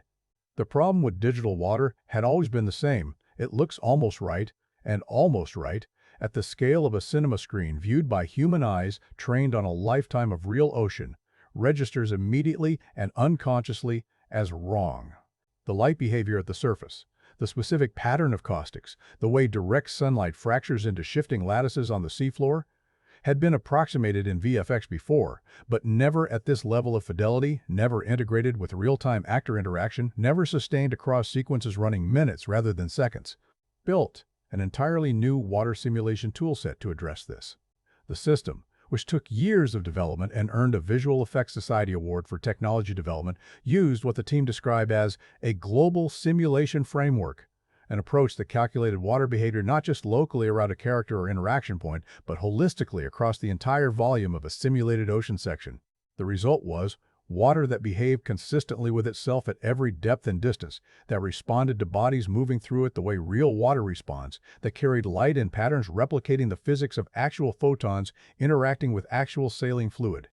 The caustic light patterns on the seafloor during the reef sequences, those flickering organic lattices of refracted light that give the Metkayina sequences their particular visual signature, were each calculated individually, accounting for the specific position and angle of the sun, the depth of the water, the turbulence of the surface, and the obstacles between. There are shots in The Way of Water where the lighting on the seafloor is more physically accurate than anything ever put on a cinema screen. Not more beautiful, more correct. And the beautiful follows from the correct in Cameron's filmmaking philosophy, which is one of the things that makes his technical obsessions matter. Russell Carpenter and The Language of Light. Cameron's choice of cinematographer for The Way of Water was significant and deliberate. Russell Carpenter, ASC, who had shot True Lies 1994 and Titanic 1997 with Cameron, came with both the existing trust of a long collaboration and specific expertise in complex lighting scenarios. What The Way of Water demanded of him was unlike anything in his prior career, or anyone else's. The fundamental challenge of cinematography in a performance capture context is that the camera is virtual. Cameron operates what's called a simulcam, a physical camera on set that, when pointed at the motion capture stage, shows a real-time composite of the digital environment and the digitally rendered characters, as if you're photographing a world that doesn't physically exist. The camera moves are real, the framing decisions are real, but the light you're working with in the real world isn't the light that will appear on screen, because the light in the final image will be calculated by render engines based on the virtual environment's sun position, atmospheric conditions, and surface properties. Carpenter's role was to develop the visual language that defined how light would behave across every environment in the film, to make consistent, principled decisions about the quality of underwater light versus surface light versus forest light versus the interior gloom of a sinking ship, and to translate those decisions into the parameters that Witda's rendering systems would execute. He noted in his American cinematographer interview that blue, Na'vi skin presented a particular opportunity. Under cooler, aquatic lighting, blue skin does something extraordinary. It deepens, it gains complexity. The usual warmth of human skin tone that cinematographers spend careers managing simply isn't there, which means Carpenter could make lighting choices in the reef sequences that would read as alien and beautiful without them looking like lighting tricks. The Metkayina sequences have a genuinely different light quality from anything in the forest sections of the film. Cooler, more horizontal, more diffuse. And this isn't random. It's one of the most carefully considered visual decisions in the entire production. The virtual camera system also gave Cameron freedoms that no physical production could offer. He could place his camera at 30 feet below the surface without building a submersible housing. He could begin a shot above water and cut seamlessly through the surface without a waterproof transition. He could hold on a face at the precise distance and framing that served the emotion of the scene without any of the logistical constraints of physical cinematography. He used these freedoms with characteristic restraint, not to show off, but to serve story.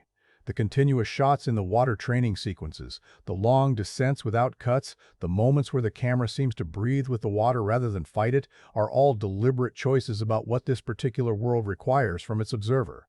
Frame rate as a philosophical statement. No technical decision in the way of water generated more debate than the frame rate. Cinema has operated at 24 frames per second since the standardization of sound in the late 1920s. There's nothing physiologically special about 24 FSRs. It's a number that emerged from the economics of film stock, not from any property of human vision. But it has been the frame rate of cinema for so long that audiences have come to associate it with the specific quality of the cinematic.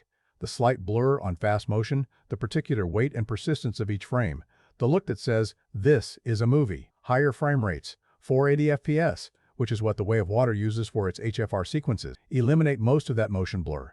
Movement becomes sharper, more immediate, more continuous. Detractors describe this as the soap opera effect, the hyper-real look associated with television, which has operated at higher frame rates for decades. Peter Jackson tried 480 FPS for The Hobbit 2012, and the reaction was largely negative.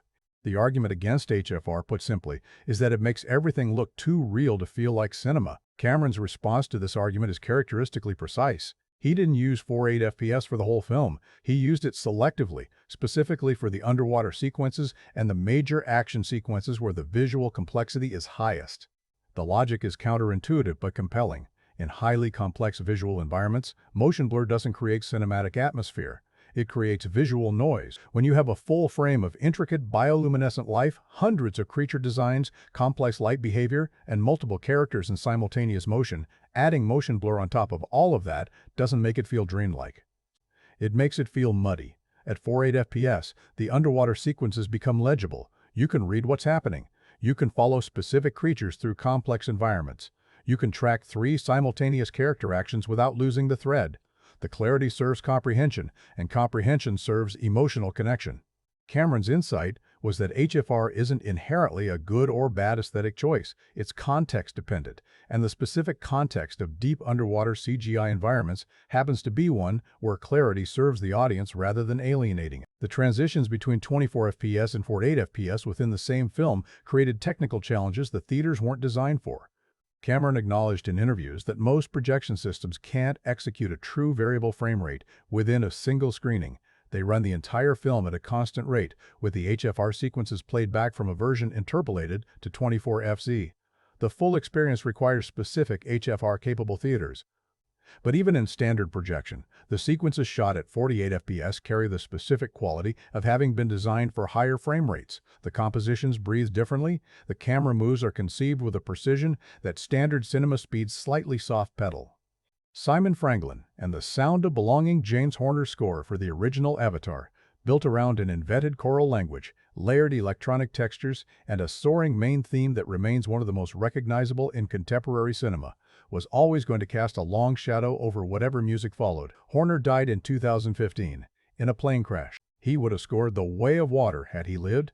Instead, Cameron turned to Simon Franglen, who had collaborated extensively with Horner and carried the institutional knowledge of how that first score was built. Franglen's approach was to treat the score as a transition rather than a replacement. He described his mandate in a 2023 interview as Cameron wanting the music to be more character-connected than the first film score, more specifically tied to individual people and relationships rather than to environments and spectacle. Horner's themes were magnificent mood creators. Franglen's task was to make them serve the particular emotional logic of this family story. What he built maintains the choral DNA of Horner's work while introducing new textures specific to the ocean setting. The Metkayina have their own musical signature, something more tidal in its rhythm, slower in its pulse, drawing on the Polynesian and Indonesian cultural influences that informed the clan's visual design. The Sully family carries melodic threads from the original score, but weighted and deepened. The same notes, but lower in the register, carrying the additional mass of 16 years of living. There's a track that corresponds roughly to Lok and Paikan's bond. Wordless, built from a low, sustained tone that functions almost like a field recording of something breathing. That is one of the most emotionally specific pieces of film music in the franchise. The sound design works in concert with the score in ways that are easy to overlook precisely because they're seamlessly integrated.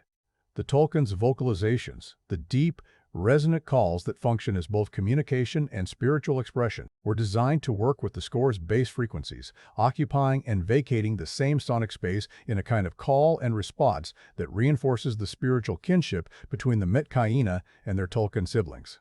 The sound of water throughout the film is also deliberately composed. The specific frequency profiles of surface bubbles, of deep pressure equalizing in enclosed spaces, of the particular echo quality of water against ship hull iron were all constructed to make the acoustic environment of the ocean feel as internally consistent as its visual one. The production design of A World That Never Was. Production designers Dylan Cole and Ben Proctor had a mandate that no designer in the history of cinema had quite faced before: create a complete, scientifically coherent oceanic biome on an alien moon, populated by cultures of sufficient internal logic that they feel like genuine civilizations rather than visual motifs. Detailed enough that the audience understands the rules of every space without ever having to be told what those rules are. The Metkayina village of Eywa was built from cultural research that drew primarily, and controversially for some commentators, on Maori, Polynesian, and Indonesian maritime cultures. Cameron worked directly with Maori actors in the cast, several of whom are New Zealand-based, reflecting the production's Wellington base to incorporate elements of indigenous Pacific Sea culture into the clan's customs, clothing, and spatial organization. The village structures themselves, the mairuis, built in the giant mangrove-like trees alongside the shore, are designed around the specific engineering logic of a people who need their homes to survive storm surges and wave events, which means they're elevated, flexible, built for deflection rather than resistance in ways that reference real engineering solutions developed by Pacific Island communities over centuries. The ocean ecosystem of Pandora required the invention of hundreds of new species, a complete food web from microscopic bioluminescent plankton up through the tulkuns, with every creature's biology justified by evolutionary logic rather than pure aesthetics. The creature designer Konstantin Sakaris worked from the principle that Pandoran ocean life would have evolved in an environment with different gravitational and atmospheric conditions than Earth, meaning that creatures analogous to Earth's marine fauna would arrive at similar functional solutions through different biological paths. The result is a bestiary that feels genuinely alien while remaining intuitively readable. You know that the akula is a predator from its silhouette before you know what it's called, because its design converges on predator logic in ways that your visual cortex recognizes even when none of the specific details match any Earth animal you've seen. The bioluminescence of the reef ecosystem, the way the shallow water at night becomes a light show of such complexity and specificity that it reads as a living intelligence rather than a display, was built from consultation with marine biologists studying Earth's own bioluminescent organisms. The patterns, the frequencies, the triggers for the light responses all obey rules derived from real marine biochemistry, extrapolated to an alien context. National Geographic's interview with Cameron about the film's ocean science revealed a director who had thought about the mechanics of Pandoran plankton bloom with the same specificity he brought to the mechanics of the simulcam system. Nothing in this world is arbitrary. Everything earns its place. What all this technology is actually for. Here is the thing that's easy to lose under the accumulation of technical achievement. None of it exists for its own sake.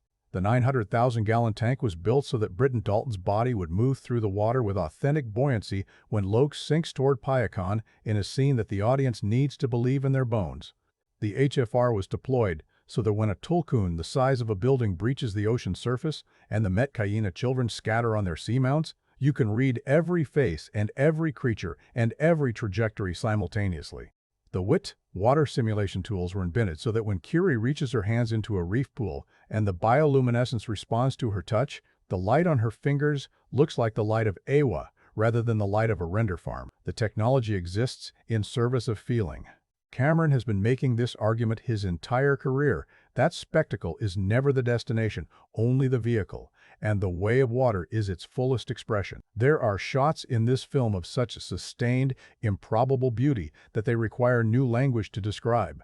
Not because the beauty is decorative, but because it's doing the same work as a Horner theme or a specific line of dialogue. It's making you feel the world as real, feel the creatures as persons, feel the ocean as something worth protecting. That's not a technical achievement. That's what technical achievement is for. There's a line that gets repeated in this movie, and the first time you hear it, it sounds like a nature documentary voiceover. Soraya says it while Locke is learning to free dive, her voice patient and unhurried, as if the words themselves don't need to rush anywhere. The way of water has no beginning and no end. The sea is around you and in you. The sea is your home, before your birth and after your death. The sea gives and the sea takes. Most blockbusters would put a line like that on a poster and leave it there. A pretty phrase meant to signify profundity without actually demanding anything from the viewer. But Avatar, The Way of Water, keeps returning to those words.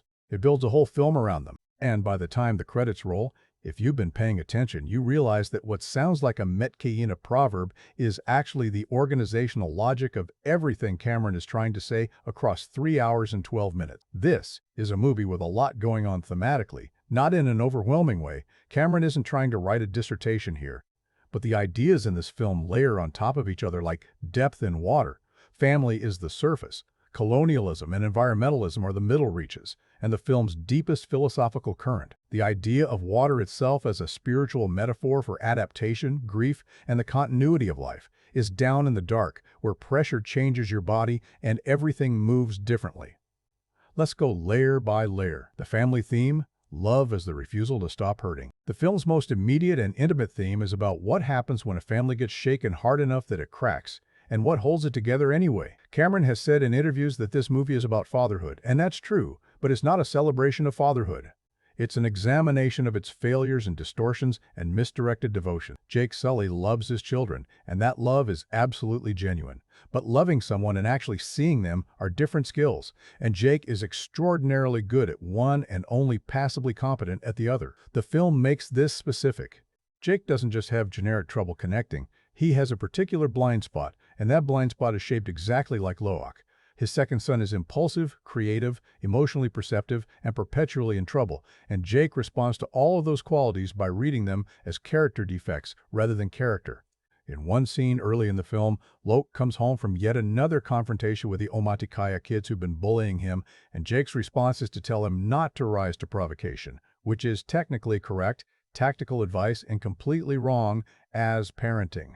He's giving Locke the kind of counsel you give a soldier, not the kind you give a child who's trying to understand where he fits in the world.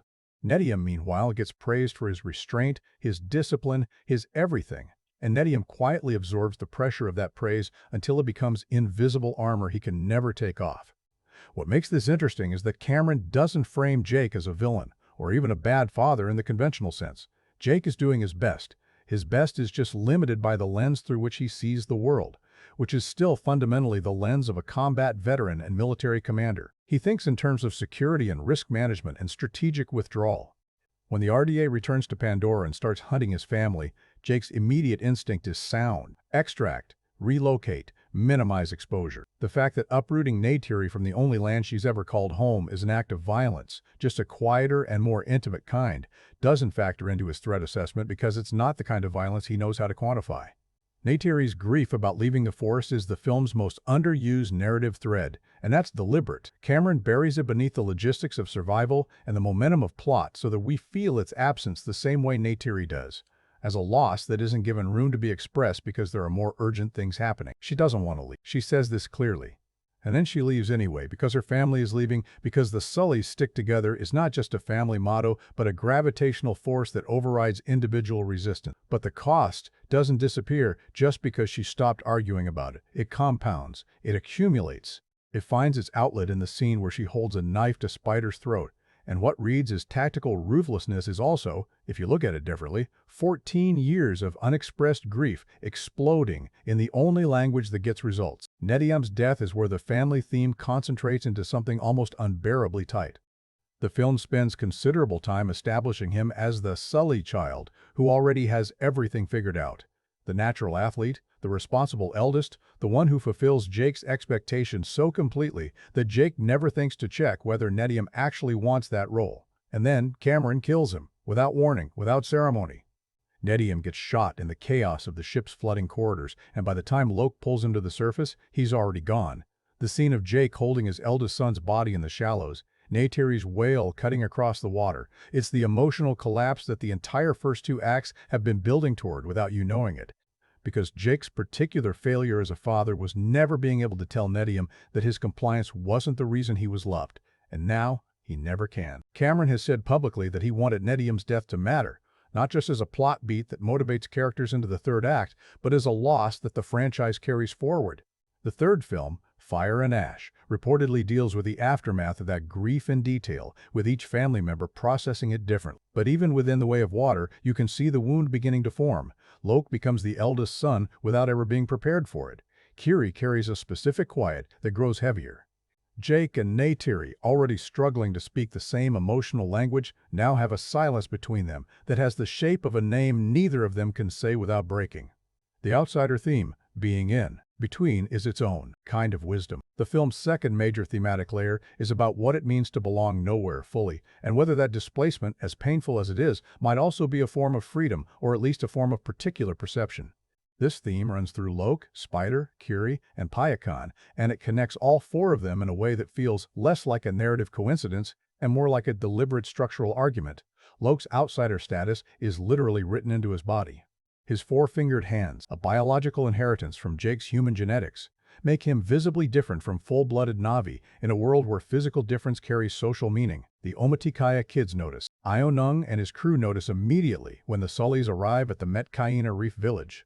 And Loke has spent his whole life developing a relationship with that difference that oscillates between defiance and shame. He doesn't fully belong to the Na'vi world of the forest. He doesn't belong to the human world either.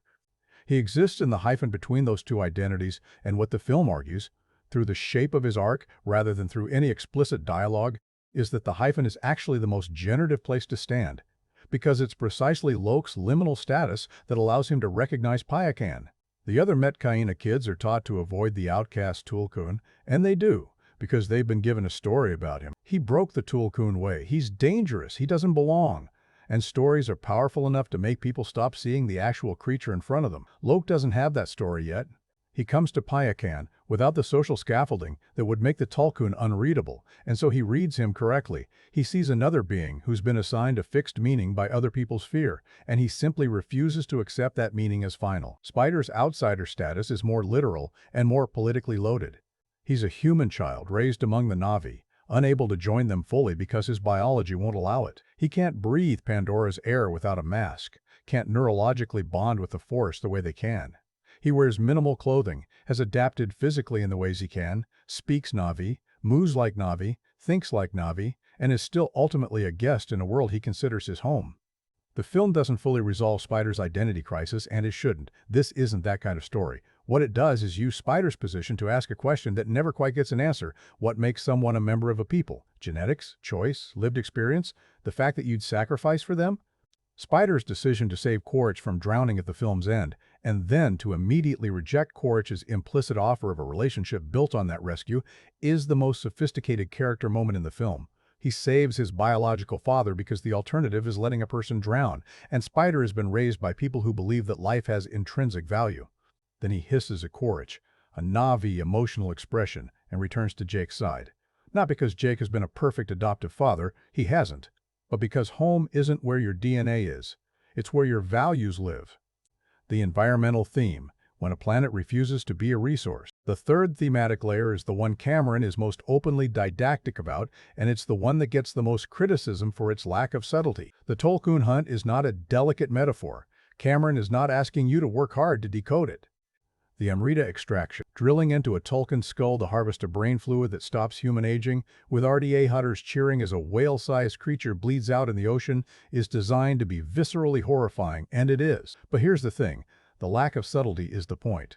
Cameron doesn't believe that the destruction of ocean ecosystems for human profit is a subtle or nuanced issue, and he's not willing to make cinema that treats it as one. The tulkun hunt scene sits in the same moral universe as the burning of the home tree in the first film, a depiction of environmental destruction so confrontational that it essentially dares you to remain unmoved. Brendan Cowles Scoresby is not a complicated villain who has reasons we can sympathize with. He's a corporate hunter with quotas, and his dialogue is engineered to make his moral bankruptcy maximally legible. She takes an explosive harpoon to the chest, and she's still running beautiful. That line isn't clumsy. That line is Cameron looking directly at the camera.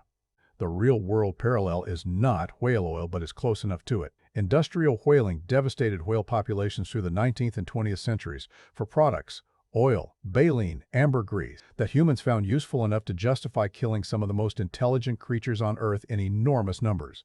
The Amrita plot in The Way of Water maps that logic onto an even more extreme future. Humanity has turned a sentient species' neurological chemistry into an anti-aging product. The tulkun aren't just being killed for what they produce. They're being killed so that wealthy humans on a dying Earth can live longer, which means the extraction has a deeply grotesque class dimension built into it. The poor die young. The rich fund expeditions to alien oceans to kill whale gods and harvest brain fluid. Cameron doesn't say all of that explicitly, but the structural logic of the Amrita plot implies it clearly enough. What distinguishes the environmental theme in The Way of Water from its predecessor is the emphasis on non-human sentience. The first film's environmental message centered primarily on the destruction of the Na'vi's spiritual and physical home. The harm was measured through its impact on a human-adjacent civilization. This film goes further by insisting that the tulkun's suffering is morally significant in itself, independent of what their deaths mean to the Metkayina. The tulkun have poetry, they have mathematics. They have family histories. Dr. Garvin, Jermaine Clement's scientist character who exists partly to exposit these qualities for the audience, functions as a kind of moral conscience. The film deliberately doesn't let the narrative dignify. He's the person who knows the tulkun are sentient and knows that the RDA is killing them and is powerless to stop it. His presence in the film is a quiet acknowledgement that information alone isn't sufficient to produce change when economic interest is sufficiently powerful. Cameron has spoken publicly about his conversations with oceanographers and marine biologists during the film's development, and National Geographic covered his interest in how real-world ocean science informed Pandora's ecosystem design. The caustic patterns on the reef, the bioluminescent communication systems, the complex interspecies relationships between the Metkayina and the tulkun, all of it draws on actual marine biology in ways that make the film's environmental argument feel grounded rather than fantastical. You're not watching a fairy tale about an imaginary problem. You're watching a science fiction extrapolation of a real one. The colonial theme, the return, is always worse. Colonialism as a theme in the Avatar franchise has been analyzed extensively and criticized extensively, often in the same breath. The critique is legitimate. The story's central figure is a white human male who becomes the greatest warrior of the indigenous people he initially threatened, which reproduces a well-worn Hollywood pattern that centers the colonizer's perspective, even in narratives ostensibly about the colonized. Cameron has acknowledged this tension and hasn't fully resolved it. The Way of Water doesn't resolve it either.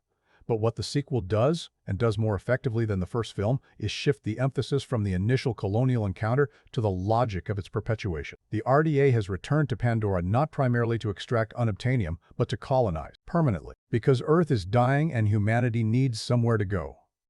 This edition, the context of a degraded home planet making the colonization of Pandora a survival imperative rather than a purely profit-driven enterprise, doesn't make the RDA sympathetic, but it makes them more historically legible. Real colonial projects have almost always been justified through some version of necessity, whether that necessity was economic, demographic, or ideological.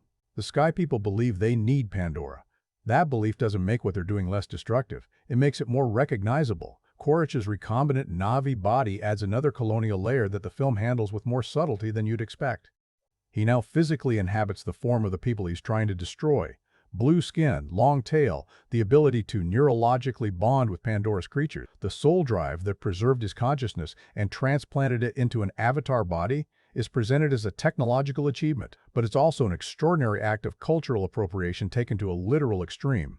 The RDA can now field soldiers who look like Na'vi, move like Na'vi, and can access Na'vi cultural spaces while maintaining entirely human values and military objectives. It's a metaphor that maps uncomfortably well onto the historical use of indigenous-appearing figures to advance colonial interests. The Metkayina storyline specifically invokes Polynesian and Maori cultural frameworks, something Cameron has discussed openly, and that has generated both appreciation and critique from indigenous communities. A Reddit thread from a Maori viewer shortly after the film's release noted genuine recognition and pleasure at seeing Polynesian cultural aesthetics given this kind of cinematic grandeur, while simultaneously expressing discomfort with the franchise's centering of Jake Sully.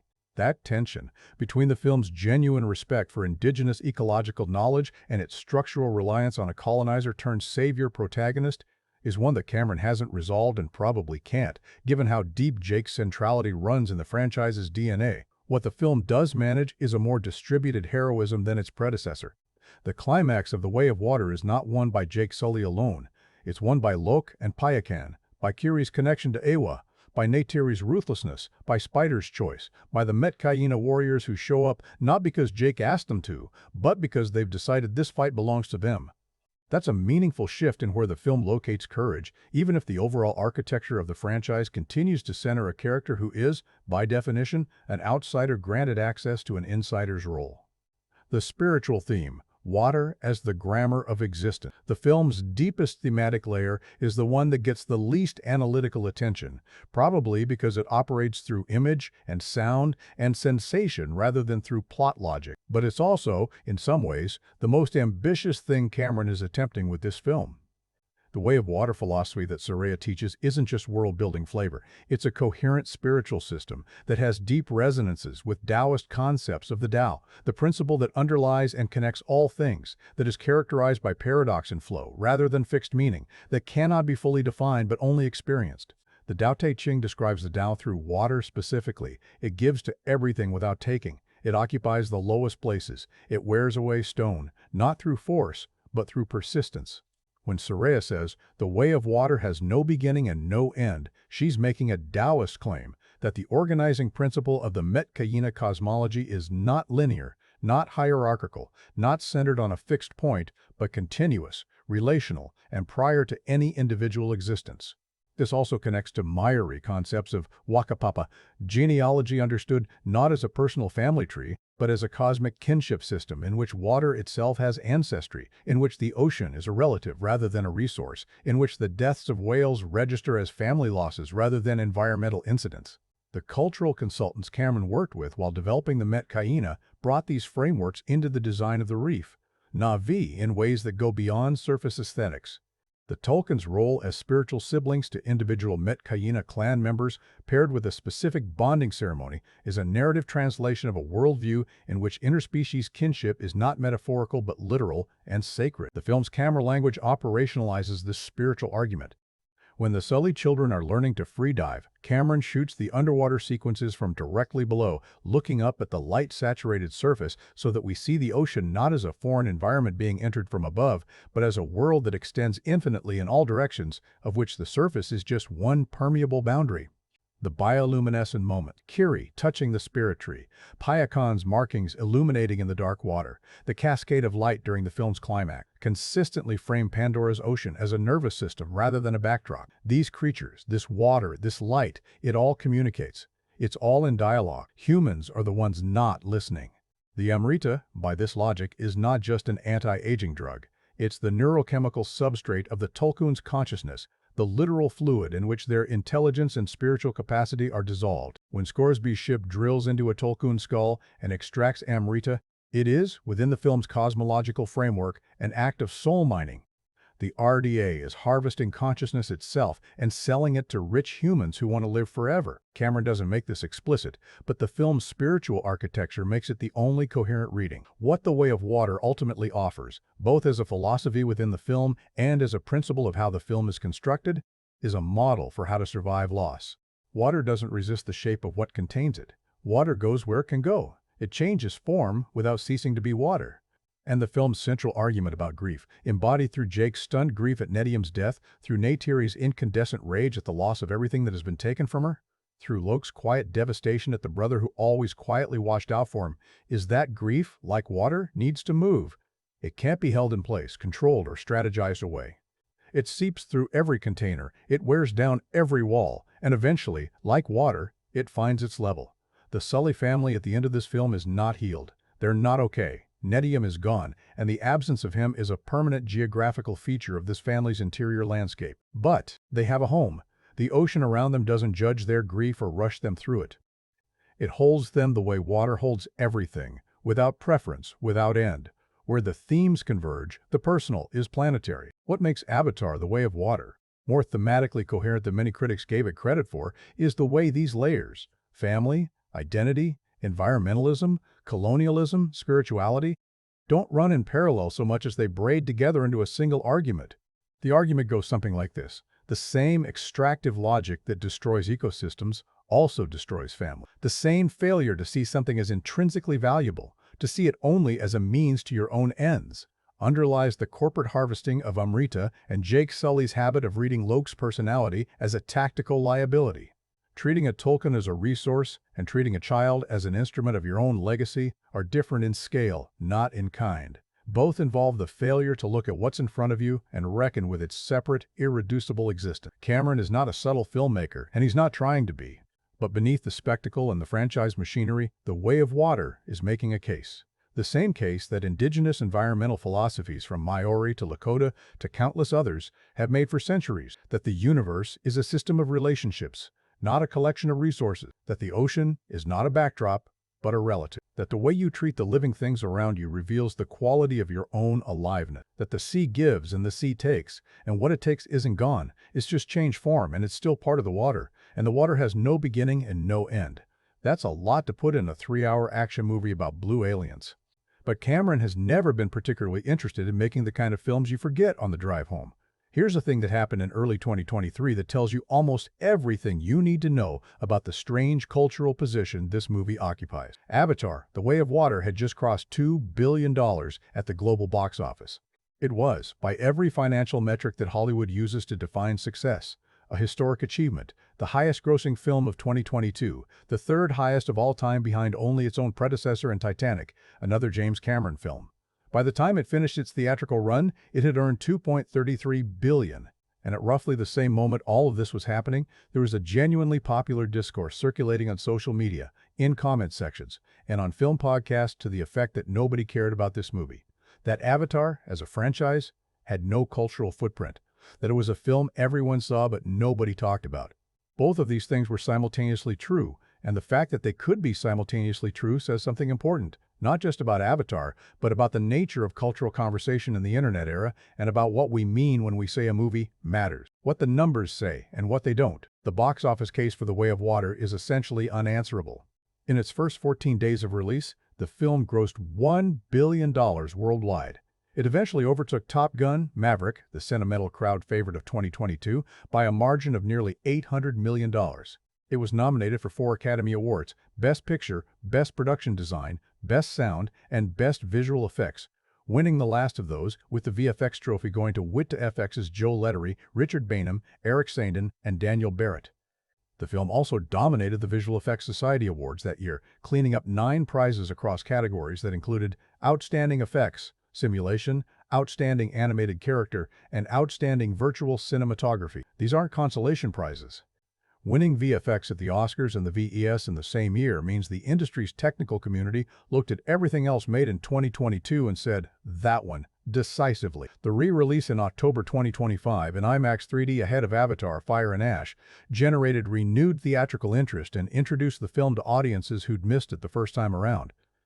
Cameron personally promoted the re-release with video messages to theater owners, framing the film as something that requires a large screen and immersive sound to be experienced properly, which is not marketing spin. It's a genuine claim about how the film was built and what it asks of the presentation format.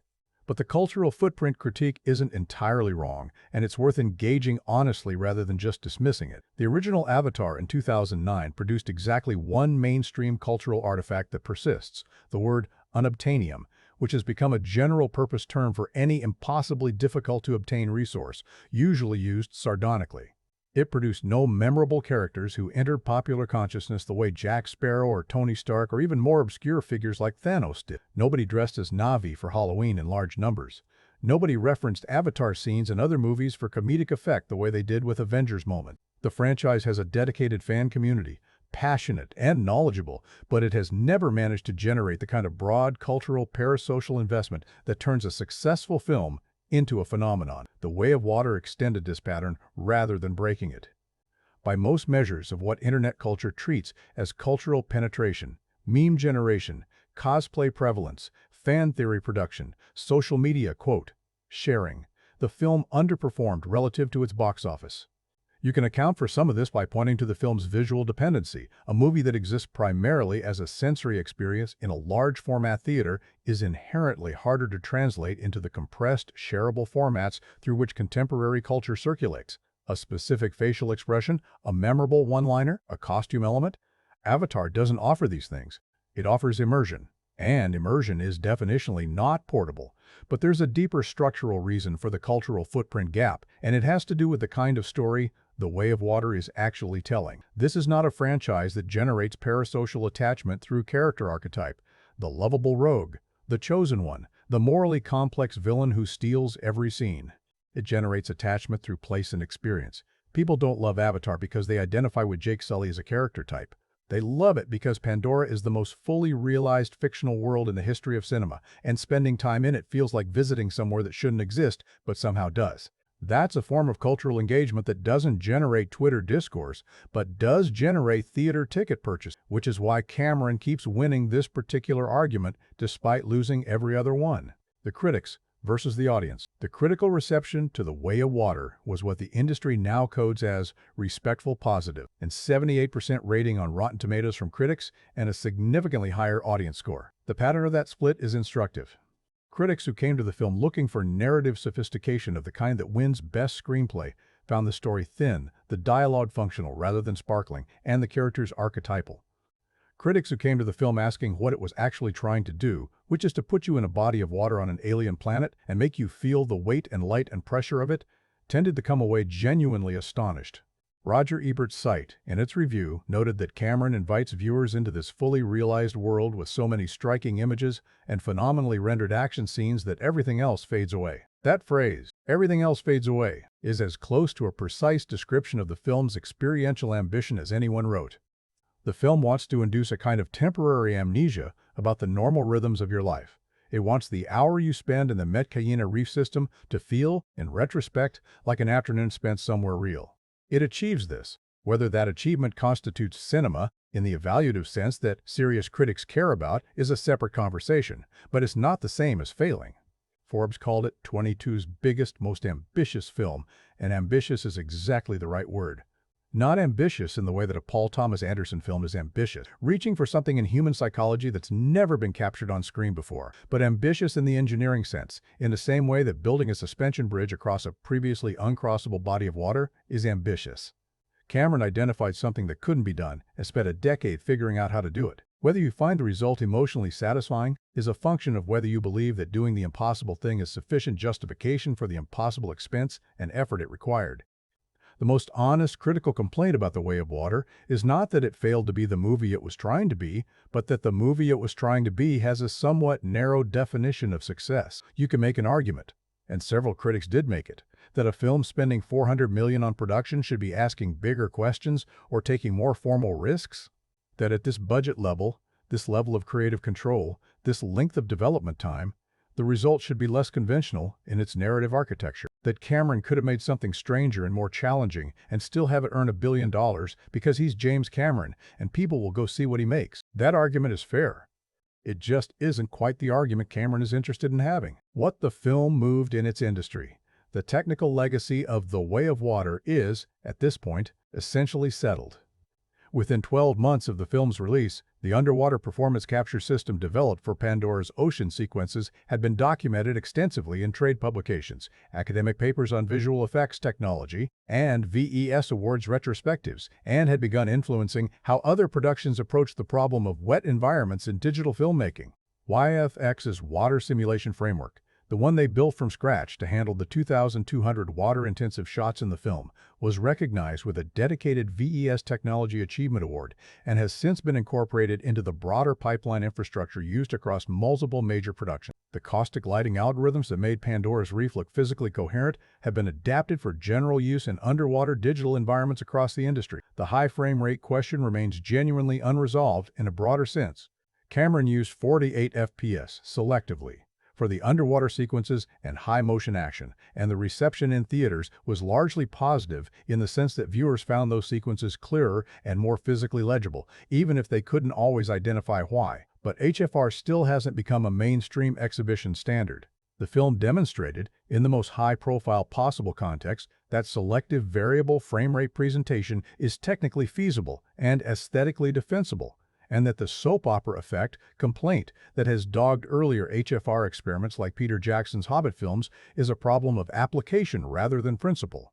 Whether that lesson will translate into widespread adoption depends on exhibition infrastructure investment that hasn't yet materialized, but the argument has been made at full volume. The freediving approach to underwater performance, training actors to physically inhabit zero-gravity aquatic environments for extended periods rather than shooting on dry land rigs and adding water digitally, has similarly influenced how other productions think about authentic physical performance in digital environments. Kate Winslet's 7-minute, 14-second breath hold on set is not just a stunt, it's a proof of concept about what authenticity costs and what it buys. The resulting footage has a quality of physical weight and spatial coherence that digital water added to dry land performance consistently lacks. You can't fully explain it analytically, you can feel it. The franchise at a crossroad. As of the time this video was made, Avatar, Fire and Ash, the third film in the franchise, released in December 2025, had grossed approximately $1.43 billion worldwide. That number requires careful contextualization. It's the lowest grossing Avatar film to date by a significant margin, falling nearly $900 million short of The Way of Water and well below the $2 billion threshold that Cameron had identified as the baseline for franchise continuation. It represents a meaningful audience contraction, but it's also, in the absolute sense, a financially successful film. $1.43 billion is more money than almost any other film in history has made. The question isn't whether Cameron made money. The question is whether the franchise's cost structure, which requires approximately $1.3 billion in earnings just to break even given production and marketing budgets, can sustain itself if the earnings trajectory continues to decline. Cameron has said publicly that he'll hold a press conference to reveal the storylines of Avatar 4 and 5 as completed films if the franchise doesn't continue, meaning the sequels already exist in some scripted form, and the question is only whether they get made on screen rather than living on paper. Disney has tentatively scheduled Avatar 4 for December 2029 and Avatar 5 for December 2031, suggesting the studio still believes the franchise is viable, but the uncertainty that surrounded Fire and Ash's box office performance introduced a new fragility to a franchise that once seemed invulnerable. What this means for The Way of Water specifically is that the second film is now readable in retrospect as the franchise's artistic and commercial peak, the installment where Cameron's vision was most fully realized, where the technology served the story most completely, where the ratio of ambition to execution was closest to perfect. If the franchise continues, The Way of Water will eventually be recognized as its central pillar, the film that proved the concept was viable and established the emotional and philosophical vocabulary that all subsequent installments would draw on. If the franchise ends, it will stand as one of the most extraordinary middle chapters in the history of cinema, a sequel that surpassed its predecessor in emotional depth if not in cultural shock value, and that advanced the technical state of filmmaking by a decade in a single production. Why the movie deserves more than it got? Here's the argument I want to make directly. As a closing position, Avatar. The Way of Water is a better film than its cultural reputation suggests, and the gap between its quality and its reputation is a product of specific and identifiable biases in how film culture evaluates movies. The first bias is against scale. We live in a critical environment that has become deeply skeptical of large-budget filmmaking, and for largely good reasons. The blockbuster economy has produced enormous amounts of genuinely disposable cinema and has crowded out smaller, stranger, more formally adventurous films from the theatrical marketplace. That skepticism is appropriate as a structural critique of Hollywood economics. It becomes a problem when it gets applied as a lens to individual films, causing critics to evaluate a specific movie partly on the basis of how much it costs to make rather than what it actually does. The Way of Water is judged as an emblem of Hollywood excess before it's judged as a film. That's a category error. The second bias is against sincerity. Contemporary film culture, particularly the online discourse version of it, is extremely comfortable with irony and extremely uncomfortable with earnestness. Avatar is sincere in a way that leaves it defenseless against mockery. Its themes are stated plainly. Its emotional beats are designed to be felt, not analyzed. Its villain is unambiguously villainous. It cries when the whale dies. All of this is legible as naivety to a culture that reads sincerity as sentimentality and treats emotional accessibility as evidence of artistic shallowness. But sincerity is not the same as simplicity, and designing a film that can make a mass audience genuinely feel the death of a fictional whale requires more craft, not less, than making a film that keeps its emotional register safely ironic. The third bias is against patience. The second act of The Way of Water, the long, slow, gorgeous Metkayina sequence, is the part of the film that most reviewers cited as a weakness, calling it self-indulgent, meandering, too long, insufficiently plot-driven. What those reviews were actually describing is Cameron prioritizing immersion over narrative efficiency. He wanted you to know that reef the way Lo comes to know it. not as a setting where events occur, but as a place with its own rhythms and light and inhabitants that exist independently of the plot's requirements. That's a choice. It's a defensible choice.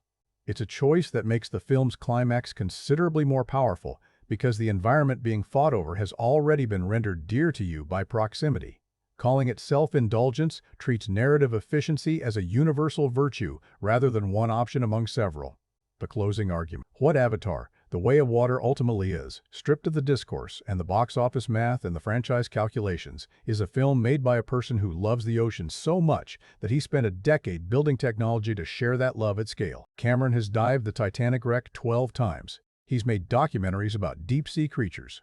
He's worked with marine biologists and conservationists and treated the science of ocean ecosystems as material, as serious as any political or psychological subject matter.